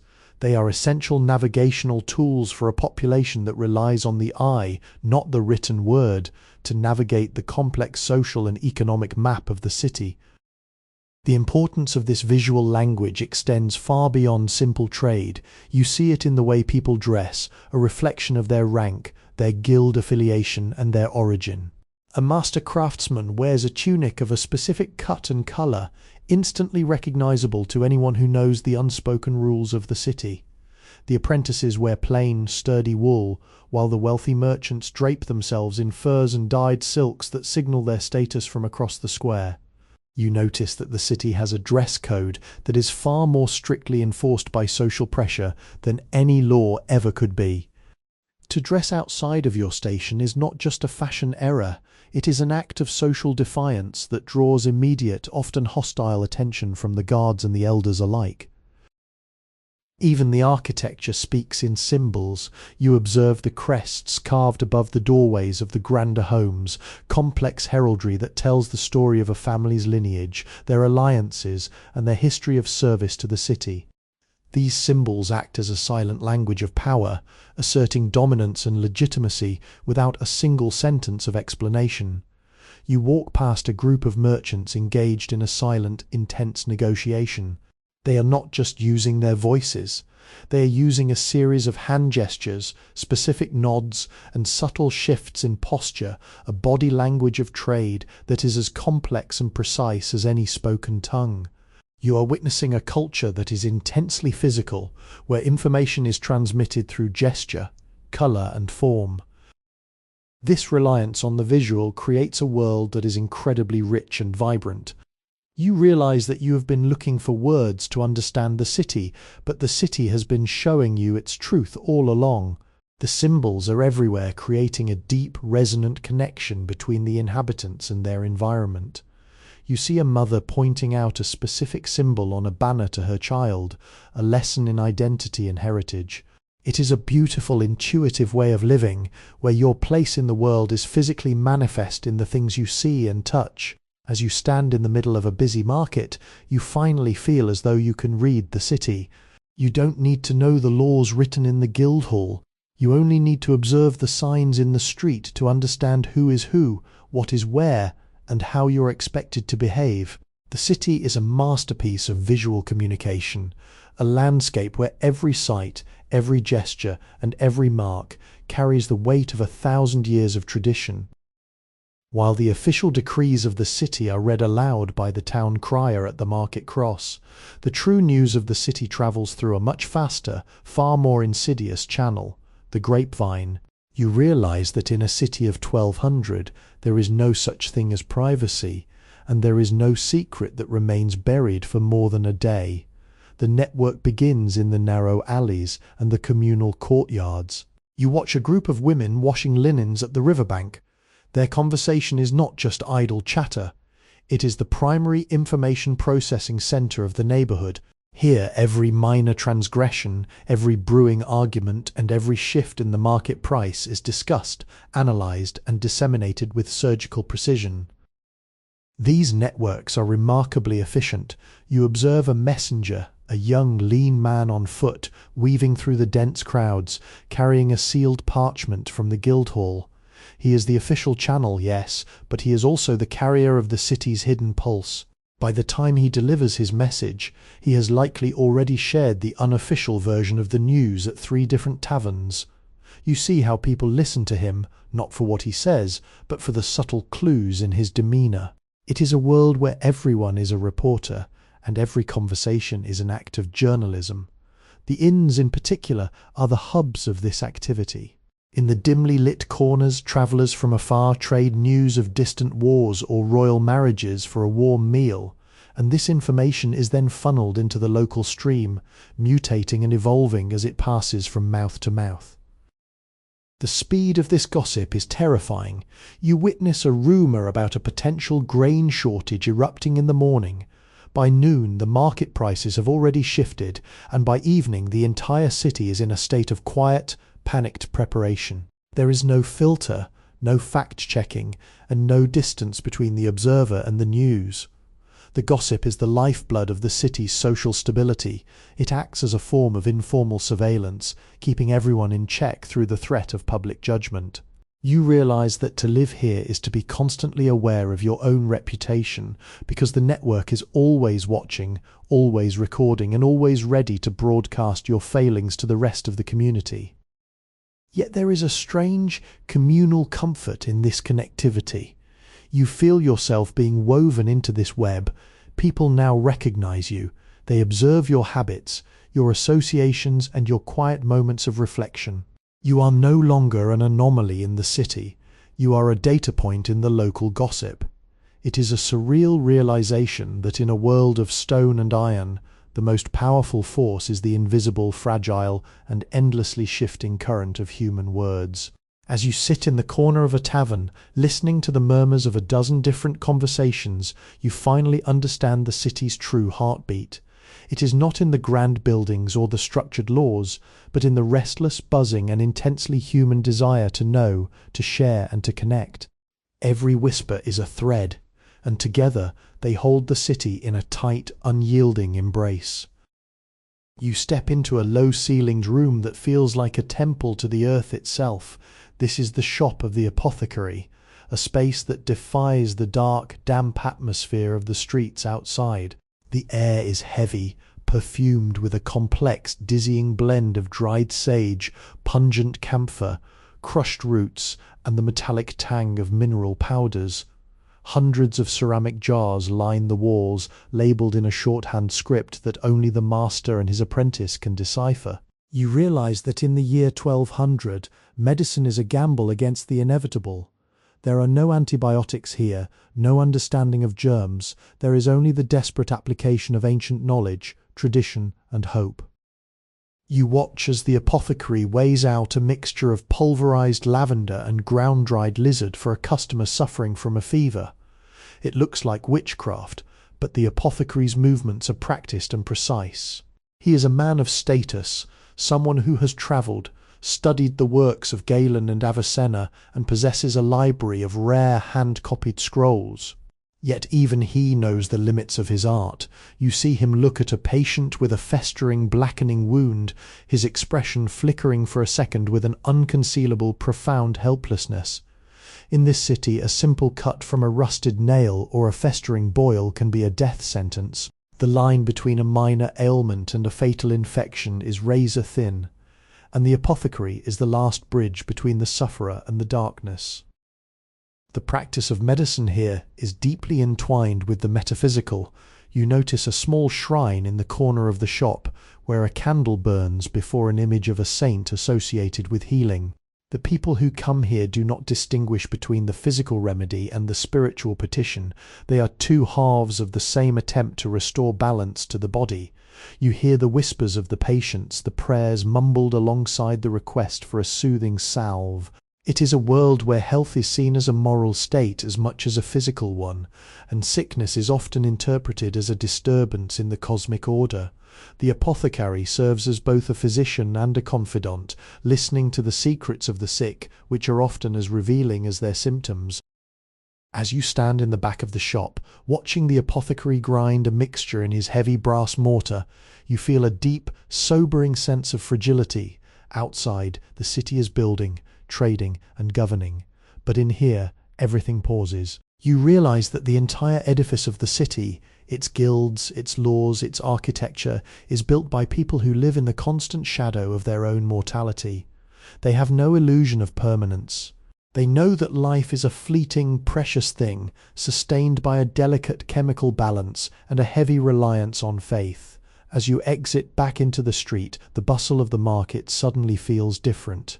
You see the people differently now, not just as citizens or labourers, but as fragile vessels holding on to life with everything they have, navigating a world that is as dangerous as it is beautiful.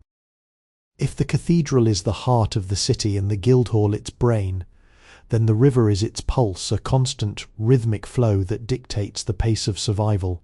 You spend your morning at the quay, a chaotic, muddy stretch of bank where the true wealth of the city arrives. The air here is thick with the smell of wet wood, brine, and the raw, earthy scent of grain being shovelled from the holds of flat-bottomed barges. These boats are the heavy lifters of the 13th century, defying the limits of land transport, bringing in massive stone for building, barrels of wine from distant vineyards, and iron ore from the mountains. You watch as lines of labourers, their shoulders hunched and backs bowed, move in an endless hypnotic chain, transferring crates from the boats to the waiting carts. The quay is a world unto itself. governed by different rules than the tidy streets of the centre. Here, strength is the primary currency. You observe the rivalry between different teams of porters. Their banter is rough, their movements aggressive, and their presence dominates the waterfront. They are the gatekeepers of the city's prosperity. If the river levels drop during a dry summer, or if a storm blocks the mouth of the estuary, you see the tension ripple upward from the docks into the high halls of the city. The entire urban structure is fragile. It is anchored to this waterway, and you realize that a city is only as secure as its access to the resources of the outside world. You notice how the river shapes the social geography of the shore. The richest merchants have their warehouses positioned strategically near the deepest parts of the channel, while the smaller, more desperate traders scramble for space in the shallower reaches. The river is a social leveler, yet also a divider. You see fishermen mending their nets in the shadows of the massive merchant vessels, their lives moving at a completely different speed. For them, the river is a provider of daily sustenance. For the merchants, it is a conduit of accumulation. There is a constant friction between the two, a silent conflict of interests that plays out in the daily jostle for space along the wooden piers. As you stand back, watching the chaotic, vibrant symphony of barks, shouts, and the creaking of timber, you feel the sheer scale of the medieval trade network. This is not a localized, isolated existence.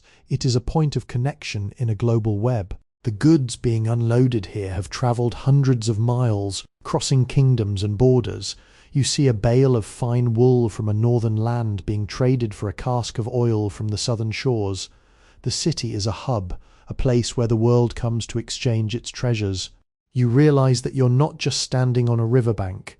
You're standing at the intersection of history itself, where the movement of goods leads to the movement of ideas, cultures, and eventually the transformation of the world.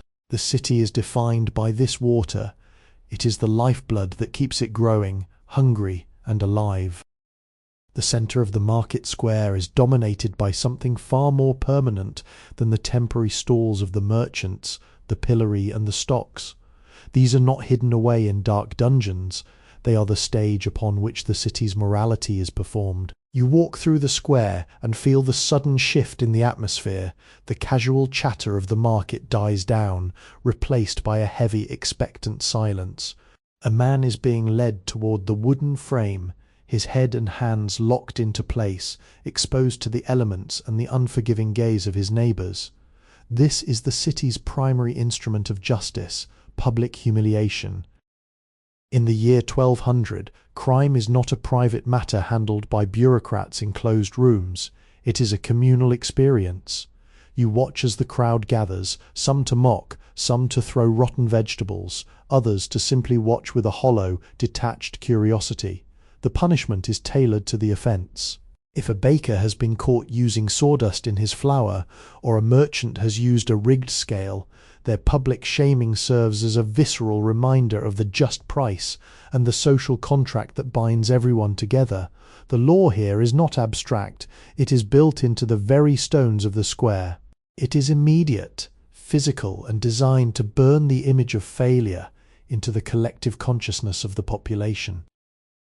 You notice the town guard standing nearby, not as a symbol of protection, but as a sentinel of the status quo. His role is to ensure that the punishment remains within the bounds of what the magistrates have decreed. It is a harsh, brutal system, but you begin to understand the logic behind it. In a city of thousands where there is no central police force to investigate every petty theft or disagreement, the threat of being exposed is the only thing keeping the gears of society from grinding to a halt. The city relies on the shame of the individual to preserve the safety of the collective.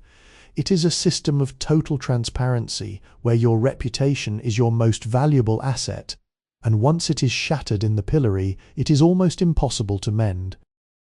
As you turn away, unable to stomach the sight of a child throwing a stone at the man in the stocks, you are struck by the cold, utilitarian nature of the law. There is little room for mercy, and even less for nuance. The system is designed to create a clear, stark divide between the righteous and the disgraced, yet you also see the fragility of it all. You see a woman slip a piece of bread to the prisoner when the guard isn't looking, a small rebellious act of human kindness that defies the rigid order of the square. It is a reminder that even in a system built on stone and fear, the human impulse to empathize persists. The law demands vengeance, but the people sometimes offer a thread of humanity, keeping the city from descending into absolute mechanical heartlessness.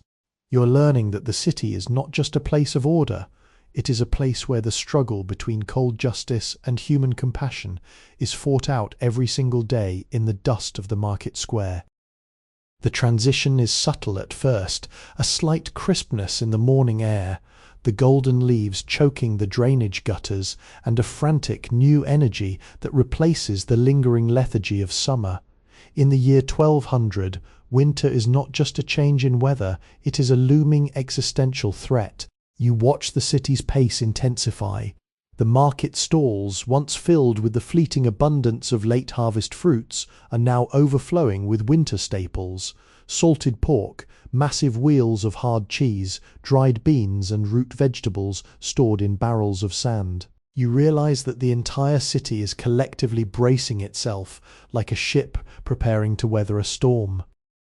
You spend a day observing the preparations in a small, cramped workshop. The master and his apprentices are working with a new urgent focus. They are no longer creating luxury goods. They are sealing the timber walls with a thick, insulating mixture of mud, straw, and animal hair.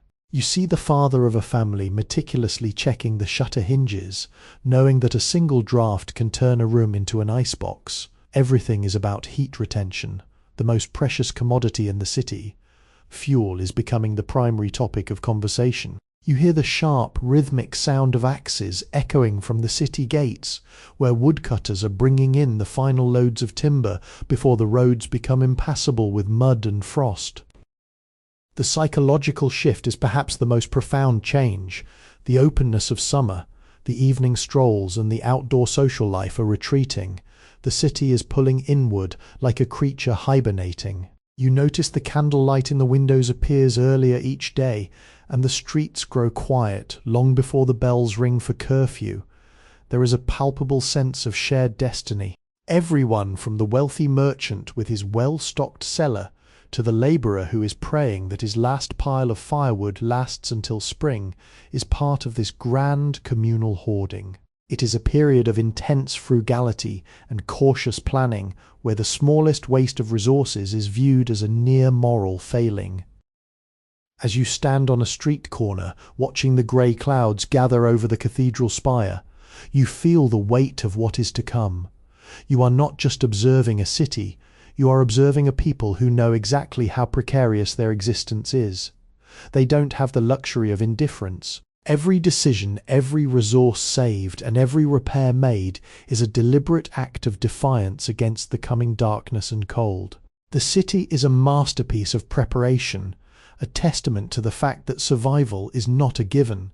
It is something that must be earned piece by piece, log by log, and barrel by barrel.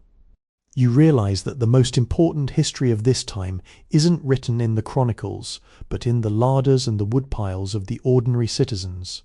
The winter is coming, and the city is ready. In the year 1200, fire is the ultimate master of the city. You see it everywhere: the glowing hearths, the flickering tallow candles, the industrial furnaces of the smiths. But you quickly learn that it is a master that demands constant, trembling respect. The entire city is essentially a giant tinderbox waiting for a single spark. Every house is constructed of timber framing and wattle and daub walls, and the thatched roofs are essentially dried fuel waiting to be ignited. You watch as neighbours walk down the street, their eyes constantly darting toward any plume of smoke that seems a little too thick or rises at an irregular hour.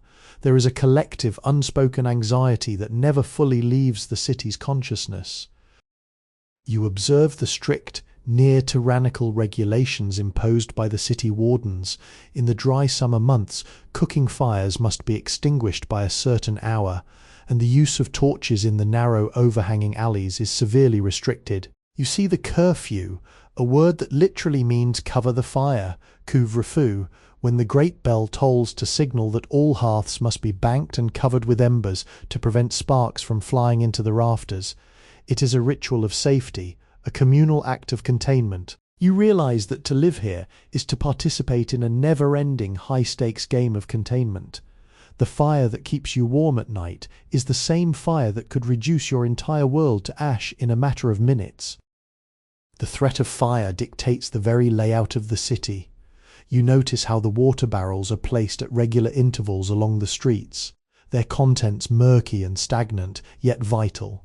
You watch the fire brigades, informal groups of men who grab leather buckets and long iron hooks to pull down burning thatch. As they practice their coordination, it is an uncoordinated, frantic effort, yet it is all they have. The silence of the night is often broken by the terrifying shrill cry of fire, a sound that triggers an instantaneous adrenaline-fueled scramble across the entire neighborhood. You see people rushing out with nothing but their lives, their eyes fixed on the orange glow illuminating the skyline, praying that the wind is blowing in the right direction. As you stand in the market square at night, watching the reflection of the hearth fires in the darkened windows, you understand the city's deep-seated fragility. This is a place where human ingenuity has managed to create a dense, thriving civilization, yet it is constantly one mistake, one overturned lantern, or one stray spark away from annihilation. This awareness of mortality, this constant proximity to absolute loss, is what gives the city its intense, frenetic energy. They build, they trade, and they love with a sense of urgency because they know that nothing is truly permanent. Every day that the city stands unburned is a victory, a testament to the vigilance and the collective cooperation of thousands of people who have learned that their greatest tool and their greatest enemy is the very same flame. Tucked away in the quietest, most secluded corner of the monastery, you find the scriptorium, a room where the frantic heartbeat of the city outside seems to fade into nothingness. Here, the only sounds are the rhythmic scratch of quills against parchment and the soft, laboured breathing of the scribes. In the year 1200, knowledge is not something to be consumed, it is something to be painstakingly crafted. You watch a scribe hunched over a heavy desk, his posture permanently curved from years of devotion to his task. He is working by the fading light of a single tallow candle, his eyes strained and red-rimmed, yet his focus is absolute. He is not merely writing, he is performing an act of preservation. The process is an exhausting trial of physical endurance. You observe the complexity of the materials, the vellum prepared from animal hide, the inks derived from oak galls and iron salts, and the rare pigments used for the illuminated capitals. Every mistake is a minor catastrophe, a waste of hours of labour. You realize that a single book, perhaps a collection of medical treatises or a legal ledger, represents the life's work of multiple people. It is a staggering investment of time. In a city where most people worry about the price of grain and the next fire, these scribes operate on a different time scale. They are building a bridge across time, ensuring that the ideas of the past do not vanish into the smoke of the city's hearths. There is a profound humility in their work. You notice that many of the most beautiful manuscripts carry no signature. The scribe is an anonymous vessel for the knowledge he preserves. He is not an author in the modern sense, he is a guardian. You watch him painstakingly copy an ancient text, his hand trembling slightly from fatigue, yet he pauses to ensure the spacing and the calligraphy are perfect. He knows that this document might be the only copy in existence, the only thing standing between a piece of human wisdom and total oblivion. This is the intellectual infrastructure of the city, a fragile, slow-moving network that is entirely dependent on the discipline of individuals who have chosen to sacrifice their eyesight and their freedom for the sake of the future. As the midnight bells toll, the scribes slowly pack away their tools, their hands stained with the dark, permanent residue of their labour. You look at the rows of finished manuscripts on the shelves and realize that this is the city's true treasury. While the merchants hoard gold and the guilds hoard secrets, these men hoard the light of human thought. You step out of the scriptorium and back into the cool night air, the city around you sleeping in the darkness. You now understand that for every stone laid in the cathedral and every bushel of wheat sold in the market, there is an invisible, silent effort to ensure that the knowledge of how to build and how to live is not lost. The city is a masterpiece of survival, but the scriptorium is its memory, holding the fragile, flickering candle of human intellect against the encroaching dark. The city walls are not a boundary, they are merely a filter, and the most intriguing elements of life enter through the gates on the backs of the weary. You find yourself at the city's western gate, watching the arrival of a caravan. These are not the locals you have come to know, but the itinerants, a motley collection of merchants, pilgrims, and storytellers, whose clothes are stained with the dust of a dozen different provinces. In 1200, to travel is to risk everything, yet these individuals serve as the living, breathing neural network of the continent. They are the conduits through which the world's secrets reach your city. You watch as a merchant unloads his wares, sacks of peppercorns that cost more than a common man's annual wages, bolts of silk that shimmer like liquid moonlight, and strange medicinal herbs that the local apothecary has never seen. But the goods are only half the story. You listen as he sits by the tavern fire, recounting tales of grand cities built on marble, of conflicts between distant kings, and of new techniques for irrigation that have transformed arid plains into fertile fields. He is a walking library, a narrator of the impossible. The locals surround him, their eyes wide with hunger, not for food, but for the expansion of their own narrow horizons. Through him, the city learns that it is not the centre of the world, but merely a single small piece of a much larger, more terrifyingly beautiful tapestry. The pilgrims are a different breed of traveller. They walk with the heavy rhythmic thud of wooden staves, their faces etched with the exhaustion of thousands of miles. They bring with them the news of holy sites, of miracles, and of the political shifts that ripple through the church's vast, sprawling hierarchy. They are the ones who link the city to the divine, reminding the residents that they are part of a global pilgrimage, a collective movement towards something greater. You see how the locals offer them bread and a place to sleep, not just out of charity, but out of a desperate need to hear the latest news from the road. The traveller is a sacred guest, because he is the only source of truth in a world where news travels at the speed of a walking man. As the sun sets, you sit in the corner of the crowded tavern, watching the interplay between the local smith and the stranger from the east. They are comparing the shapes of their tools, drawing diagrams in the spilled ale on the table. It is a moment of pure, raw, intellectual transfer, and innovation taking place in real time. This is how the city grows. It doesn't grow in isolation. It grows by absorbing the pieces of the travellers who pass through it. You realize that your own presence here is part of this cycle. You are an observer, a chronicler, and now a carrier of these experiences. The city is a vessel, always hungry for the strange, the new, and the unknown.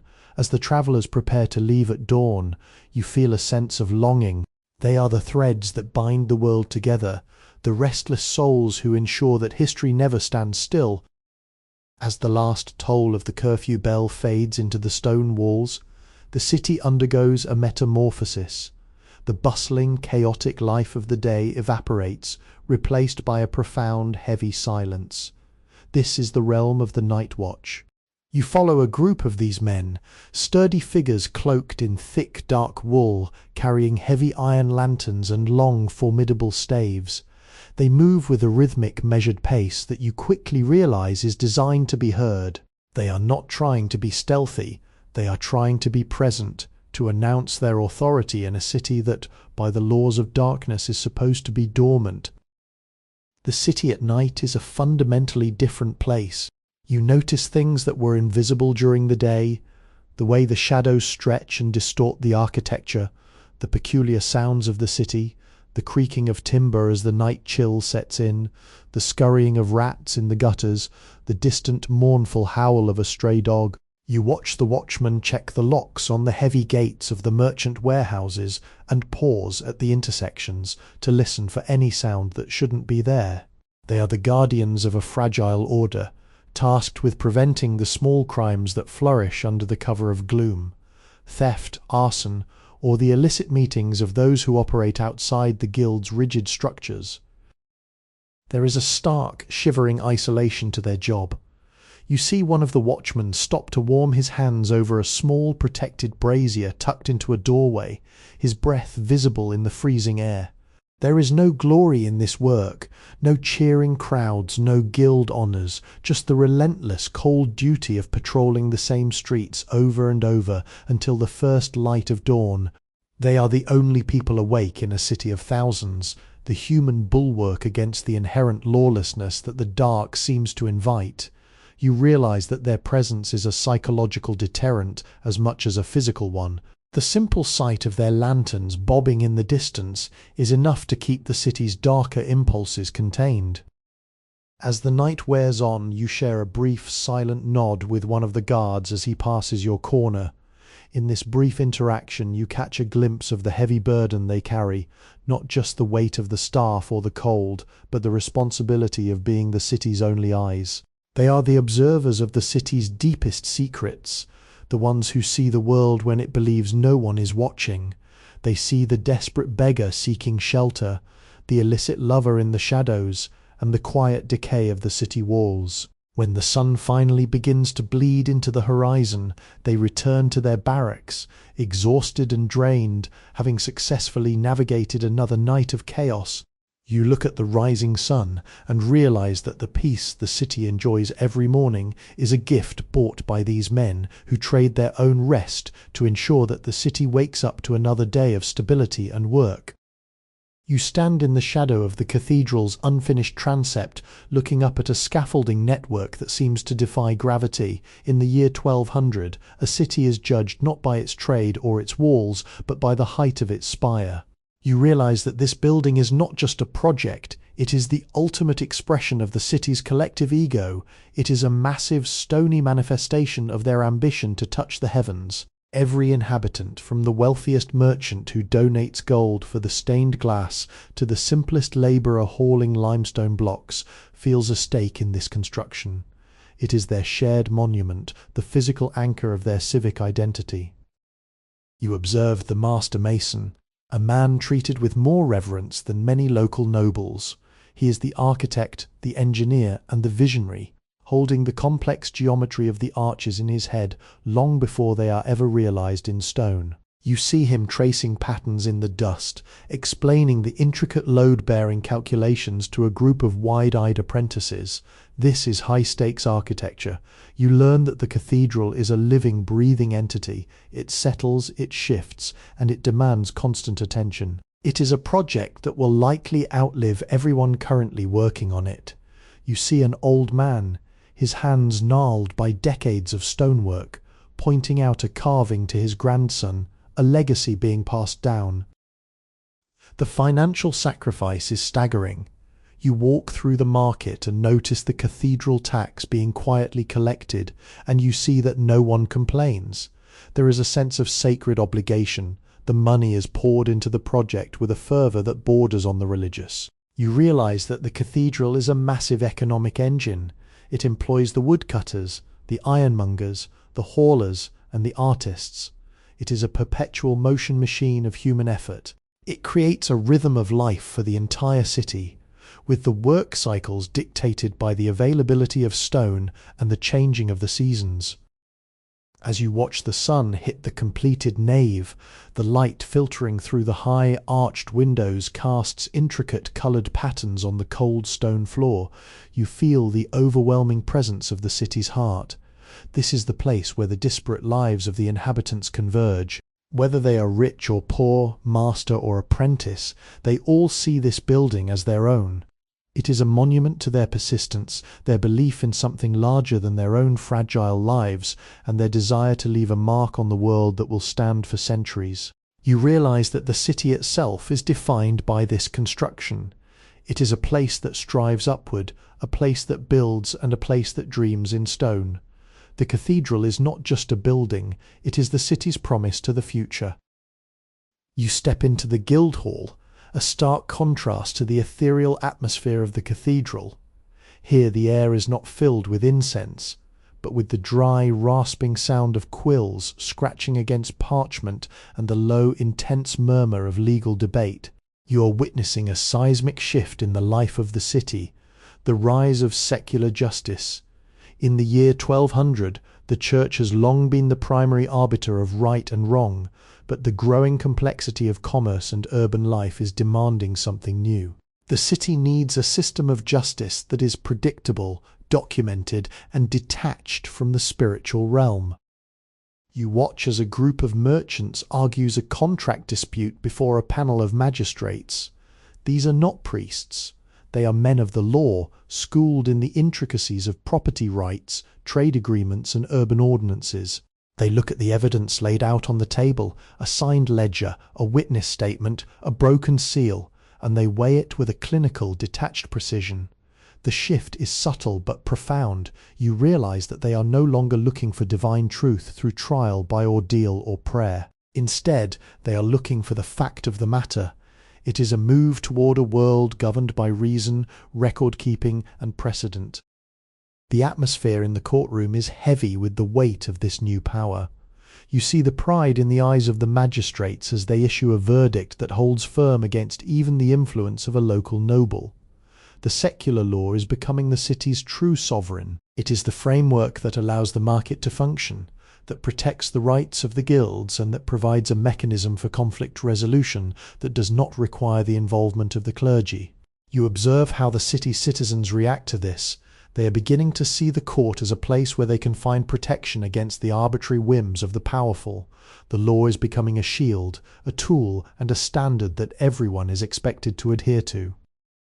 Yet this transformation is not without friction. You catch a glimpse of a local cleric standing at the back of the room, his expression unreadable as he watches the court ignore the traditional religious interpretations that used to hold sway.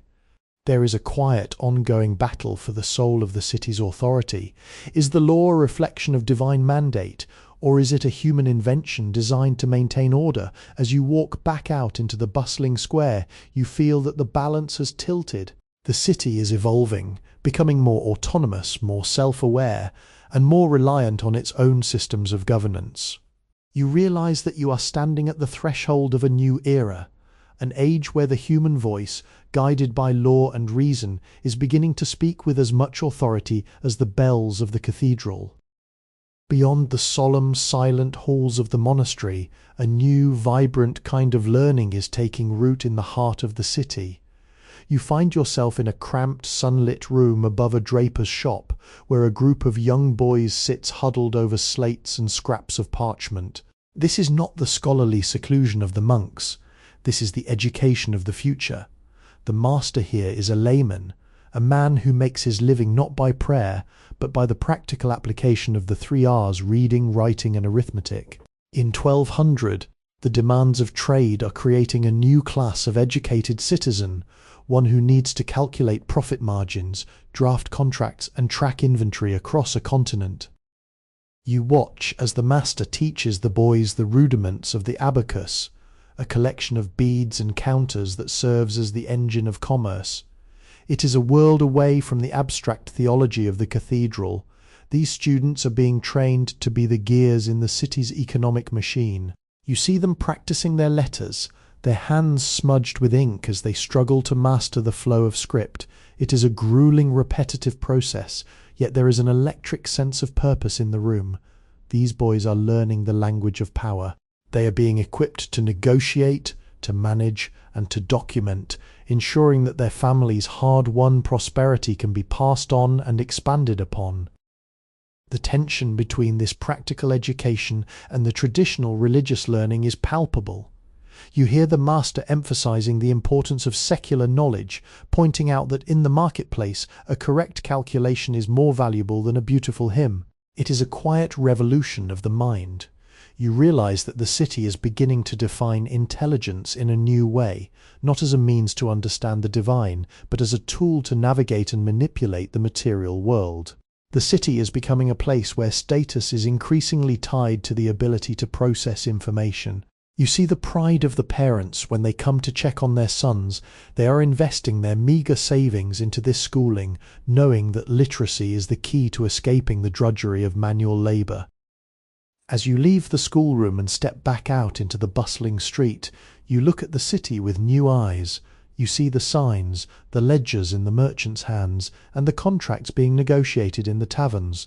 The entire city is becoming a classroom. Knowledge is leaking out of the cloisters and into the hands of the people.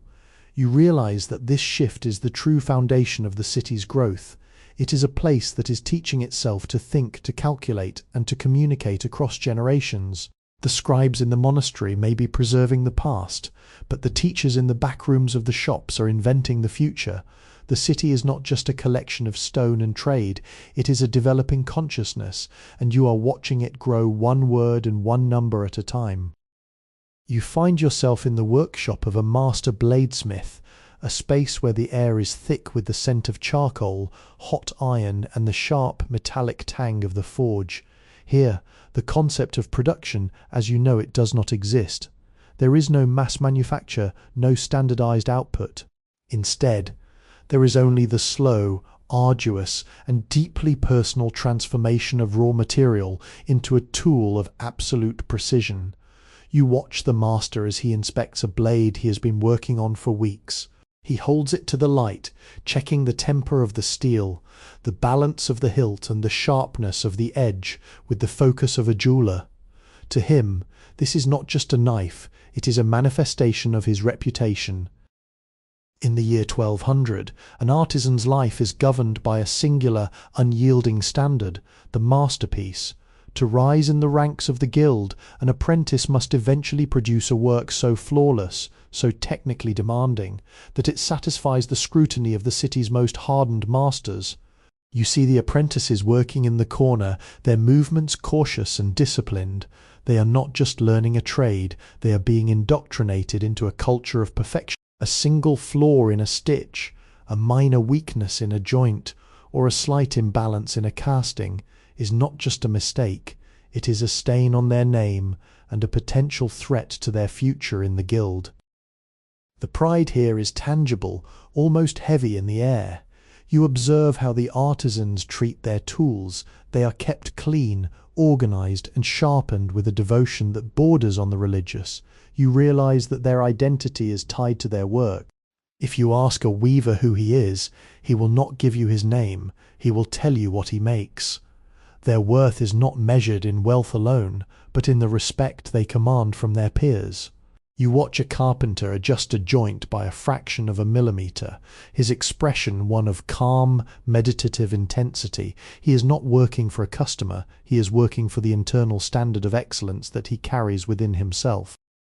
As you stand back, watching the flicker of the forge light dance on the faces of the craftsmen, you realize that the city's stability is built on this foundation of personal integrity.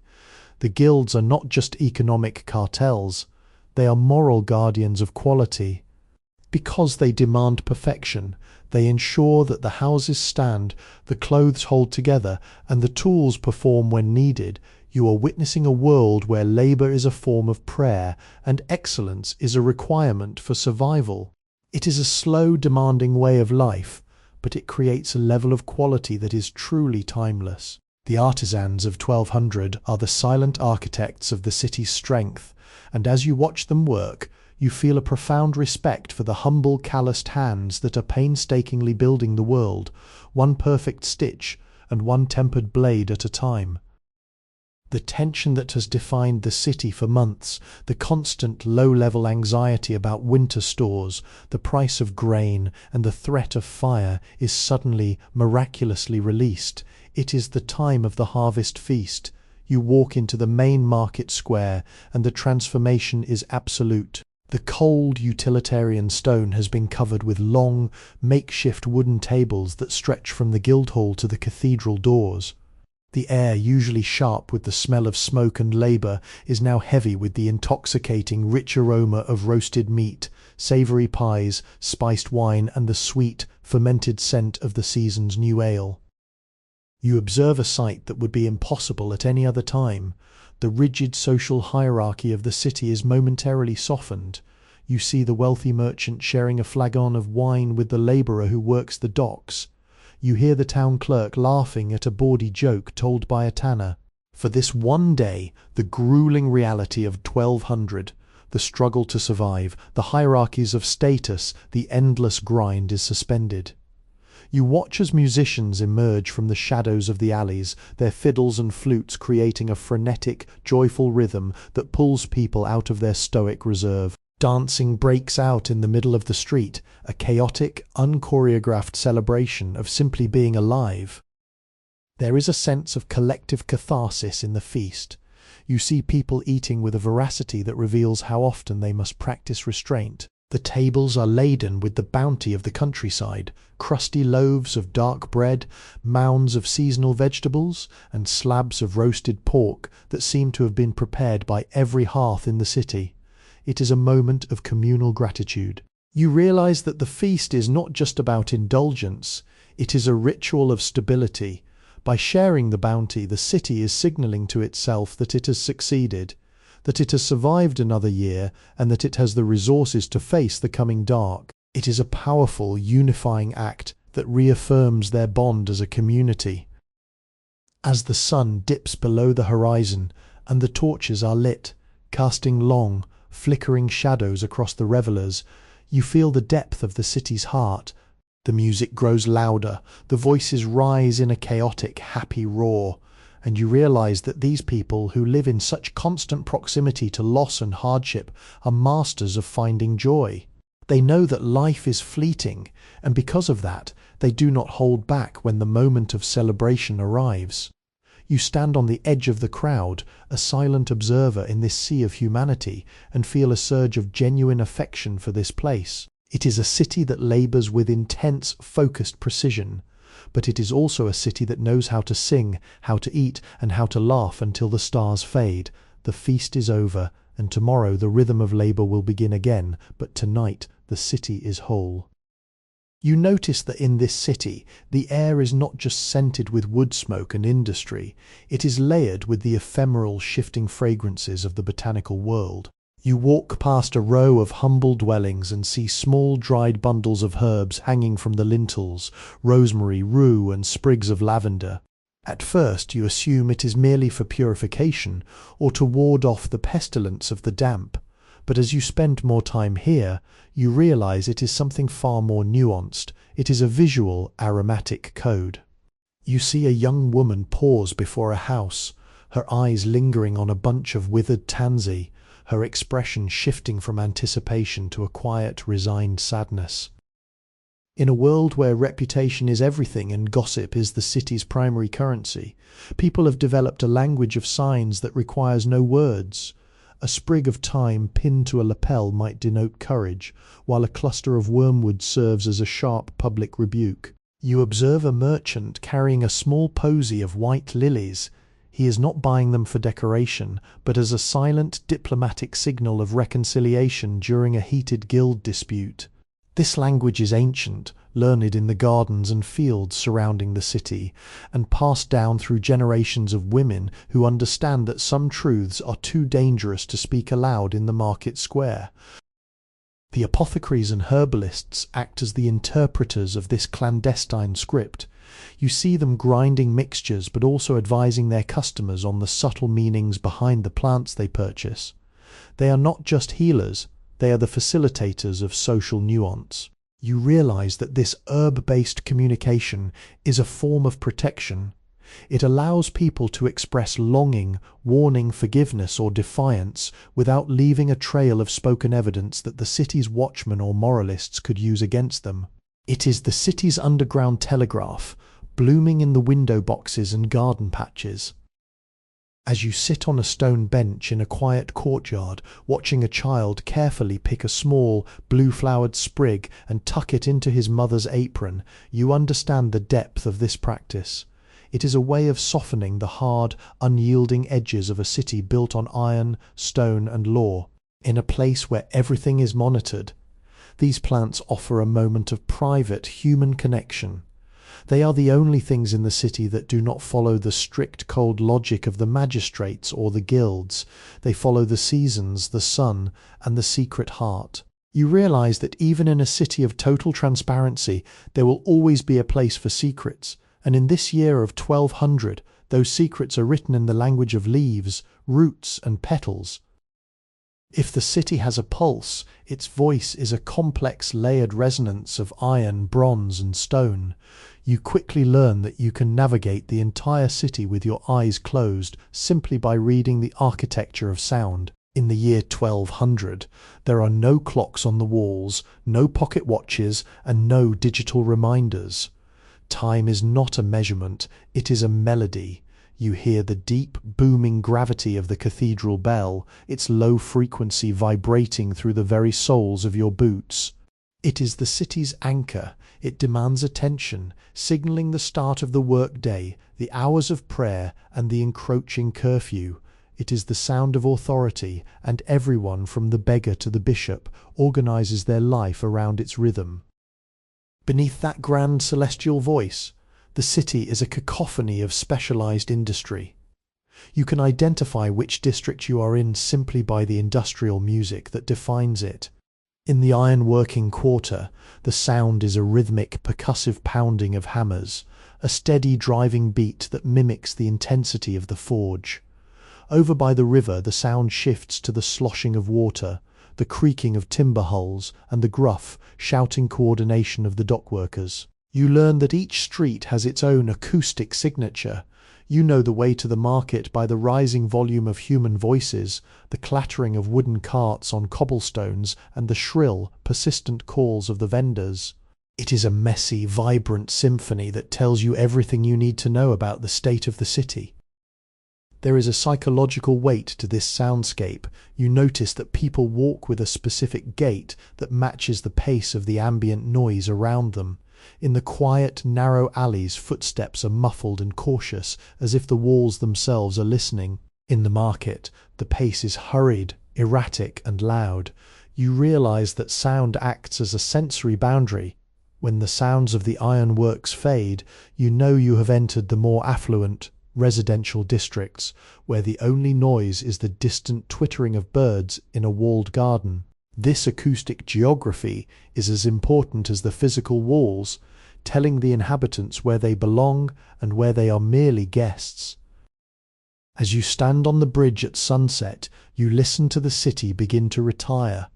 The intense, jarring sounds of labour gradually bleed away, replaced by the soft, domestic noises of hearths being lit, shutters being closed, and the low murmurs of families huddled together for the night. The city breathes out, its voice slowing down until it reaches the steady, rhythmic toll of the curfew bell, a final protective seal on the day's activity. You realize that this soundscape is the invisible infrastructure of the city, a constant guiding presence that provides a sense of continuity and order. In a world of fleeting moments, the sound of the city is the only thing that remains reliable, a sonic tapestry that reminds every citizen that they are never truly alone, and that they are part of a massive living and breathing collective experience. In the year 1200, cleanliness is not a luxury, it is a desperate act of civic survival. You walk the streets and notice that despite the mud and the crowded conditions, there is a surprising if imperfect system of management. You observe the rakers, labourers employed by the city wardens, who emerge at the first light of dawn to clear the central channels of the streets. They are the unseen architects of health, their work essential to preventing the city from choking on its own refuse. You realise that a city of thousands, if left unchecked, would collapse in weeks. Here, survival is a matter of constant, physical labour against the inevitable decay of urban life. The system is brutal in its pragmatism. You watch as domestic waste is diverted into the kennels, the open, stone-lined channels that run along the centre of the narrow streets.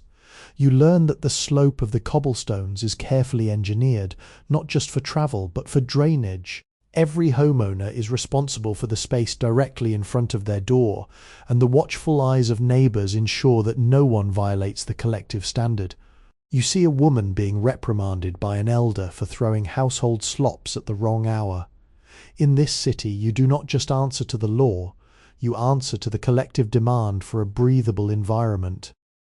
You encounter the gong firmers or nightmen, the labourers who manage the city's cesspits, a grim, necessary profession that allows the dense population to exist without constant catastrophic illness. They work under the cover of darkness, a silent subterranean force that handles the reality of human waste that the rest of the city prefers to ignore. You realize that the grandeur of the cathedral and the wealth of the guilds are built on the back of this fundamental lowly work. It is a sobering reminder that the civilization you are observing is as much about managing the biological necessities of the body as it is about the aspirations of the spirit. As you stand by a runoff stream, you see how the city ingeniously repurposes the flow of water, using it to flush the gutters and carry the waste toward the river, a dangerous, if effective, cycle. There is a deep, instinctual understanding among the citizens that the city's health is a singular, shared responsibility. They are constantly navigating the thin line between order and pestilence. You appreciate the quiet, persistent effort that goes into maintaining this delicate balance. It is not the work of heroes or kings, but the daily gritty and often thankless toil of thousands of people working to keep their streets walkable and their air tolerable. The city is clean enough to thrive, and you realize that this, more than any grand wall or spire, is the true mark of a successful society in 1012. The tavern is the beating heart of the city's social life, a smoke-filled crucible where the rigid lines of hierarchy are often blurred by the haze of ale and the warmth of the hearth. As you step inside, the roar of conversation hits you like a physical force. In the year 1200, news does not travel via broadsheets or criers, it travels via the tavern. You see a cluster of merchants huddled in the corner, their voices low and intense as they discuss the price of wool. Nearby, a group of labourers is laughing loudly at a traveller's tale of a distant mythical creature. The tavern is the one place where the city's disparate elements collide, creating a chaotic but vital stream of information that keeps the city informed and connected. The atmosphere is thick with the scent of roasted mutton, sour beer, and the pervasive stinging tang of firewood. You observe how the space is partitioned by the unspoken rules of the city. The fireplace is the prime real estate, claimed by the city's elders and the local guild masters, whose arguments over municipal ordinances carry the weight of law. At the long scarred wooden tables, the younger apprentices and common workers mix, their debates less about policy and more about the daily struggles of their crafts. It is a vertical slice of city life, where the status of a man is often measured not by his clothes, but by his ability to hold his own in a verbal brawl, or his willingness to buy around for his neighbours. You realise that the tavern functions as a democratic regulator for the city. When a merchant tries to cheat his clients or a guild master oversteps his bounds, it is often in the tavern that the public opinion begins to solidify against them. You listen as an old man recounts a historical injustice, his words carrying the weight of communal memory. The room falls silent, and you feel the collective conscience of the city being tested and refined. The tavern is where the city critiques itself. It is a place of brutal honesty, where the arrogance of the wealthy is cut down by the wit of the poor, and where the rumours of the day are tempered by the collective wisdom of the crowd.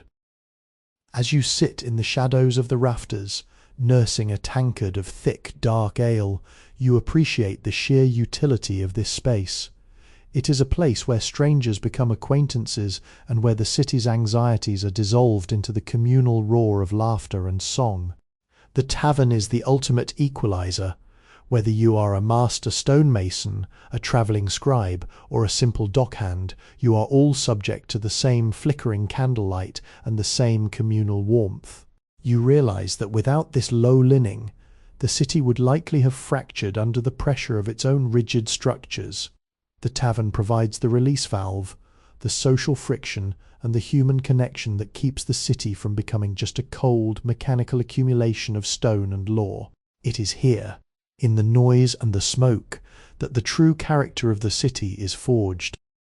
You step into the great weaving hall, and the first thing that hits you is the sound, a thunderous rhythmic clatter of hundreds of wooden looms operating in perfect, mesmerizing unison. In the year 1200, the loom is the primary machine of the city's economy. You watch the weavers, their fingers dancing with a speed that defies belief as they guide the shuttles back and forth. It is an act of creation that is both deeply mechanical and intensely human.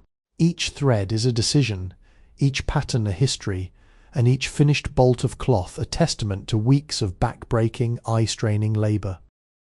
The hall is a riot of colour, though the shades are subdued and earthy, the deep, rich browns from walnut husks, the soft yellows from weld, and the coveted vibrant blues from woad. You realise that in this city you can identify a person's status before they even speak by the quality and the colour of their garments. A rough, undyed wool tunic marks the labourer, while the finer, tightly woven cloths dyed in shades that require long, expensive processes identify the merchant or the guildmaster. The weaver is not just a producer, they are the designers of the city's visual hierarchy. You see them adjusting the tension on the warps, their expressions one of intense, calculating focus. They are painting with thread. There is a sense of fragility to the process. You watch a weaver stop, his face falling as he detects a snapped warp thread, a minor flaw that could jeopardize the entire structure of the fabric. It is a world where perfection is the only goal, and where the slightest error translates into wasted time and lost revenue. The guild masters walk the aisles, their eyes sharp, looking for any inconsistency in the weave. There is no room for carelessness here. You realize that the city's prosperity is literally held together by these millions of interlaced fibers. If the looms were to stop, the city would not just be cold, it would be unraveled. As you linger in the hall watching the sunlight filter through the dust motes and hit the rows of finished cloth, you understand that the weaver's loom is a metaphor for the city itself. Just like the threads, the people are tightly bound together, each playing a specific role, each dependent on the strength and consistency of the one beside them. The pattern of the cloth is the pattern of the community, a complex, layered and durable structure designed to withstand the trials of existence. When you eventually walk back out into the street, you look at the clothes worn by the people around you with a new understanding. You no longer see just garments. You see the work of the master weaver, the secrets of the dye vats, and the physical manifestation of the city's social, economic and collective identity. You stand atop the highest point of the city walls as the sun begins to set, casting a long golden light over the jumbled expanse of thatched roofs, the towering stone spire of the cathedral, and the narrow, winding veins of the streets. You have spent your time walking these alleys, listening to the chime of the bells, watching the steady rhythm of the looms, and sharing the warmth of the tavern fires. You realize now that the city is not merely a collection of buildings or a static monument to the past. It is an act of defiance against the silence of history. Every stone laid, every script copied, and every bread baked is a deliberate choice to endure. In the year 1200, life is a precarious, high-stakes endeavour.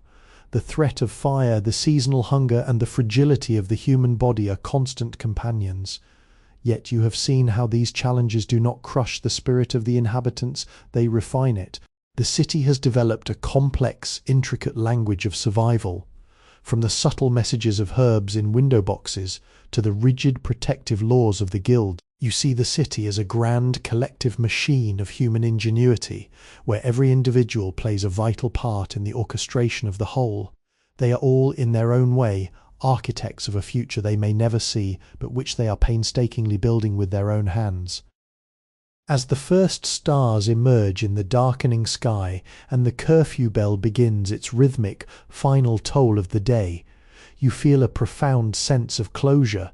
The city is settling into the night, preparing for the inevitable cycle of the dawn. The smith will return to his forge, the scribe to his parchment, and the merchant to his ledgers. The patterns of their lives are deep, etched into the cobblestones and the very foundations of the walls. You realize that your journey through this time has been more than an observation. It was an immersion into the essence of what it means to be part of a civilization. It is a place of shadows and secrets, yes, but also a place of immense quiet light. You turn away from the horizon, knowing that while you are leaving, the city will remain. It will continue to grow, to struggle, and to dream. It will survive the winters, it will outlast the generations, and it will keep carrying the weight of its own history one day at a time. The city is not finished, it is a work in progress, an eternal project of the human heart. You carry the memory of its scent, its sounds, and its indomitable spirit with you, a quiet testament to the resilience of those who, centuries ago, dared to build a home out of nothing but faith, labour, and the flickering golden promise of a future. Sleepy History with Benedict is created for relaxation, entertainment, and sleep purposes.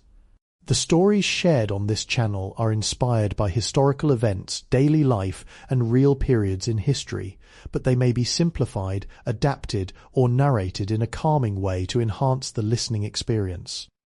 This content is not intended to be a precise academic or educational source. While we aim to stay generally accurate, some details may be altered for storytelling flow and relaxation. Please do not rely on this channel as a primary source for historical research or study. By listening, you acknowledge that this content is designed to help you unwind, relax, and fall asleep. Thank you for your understanding and support.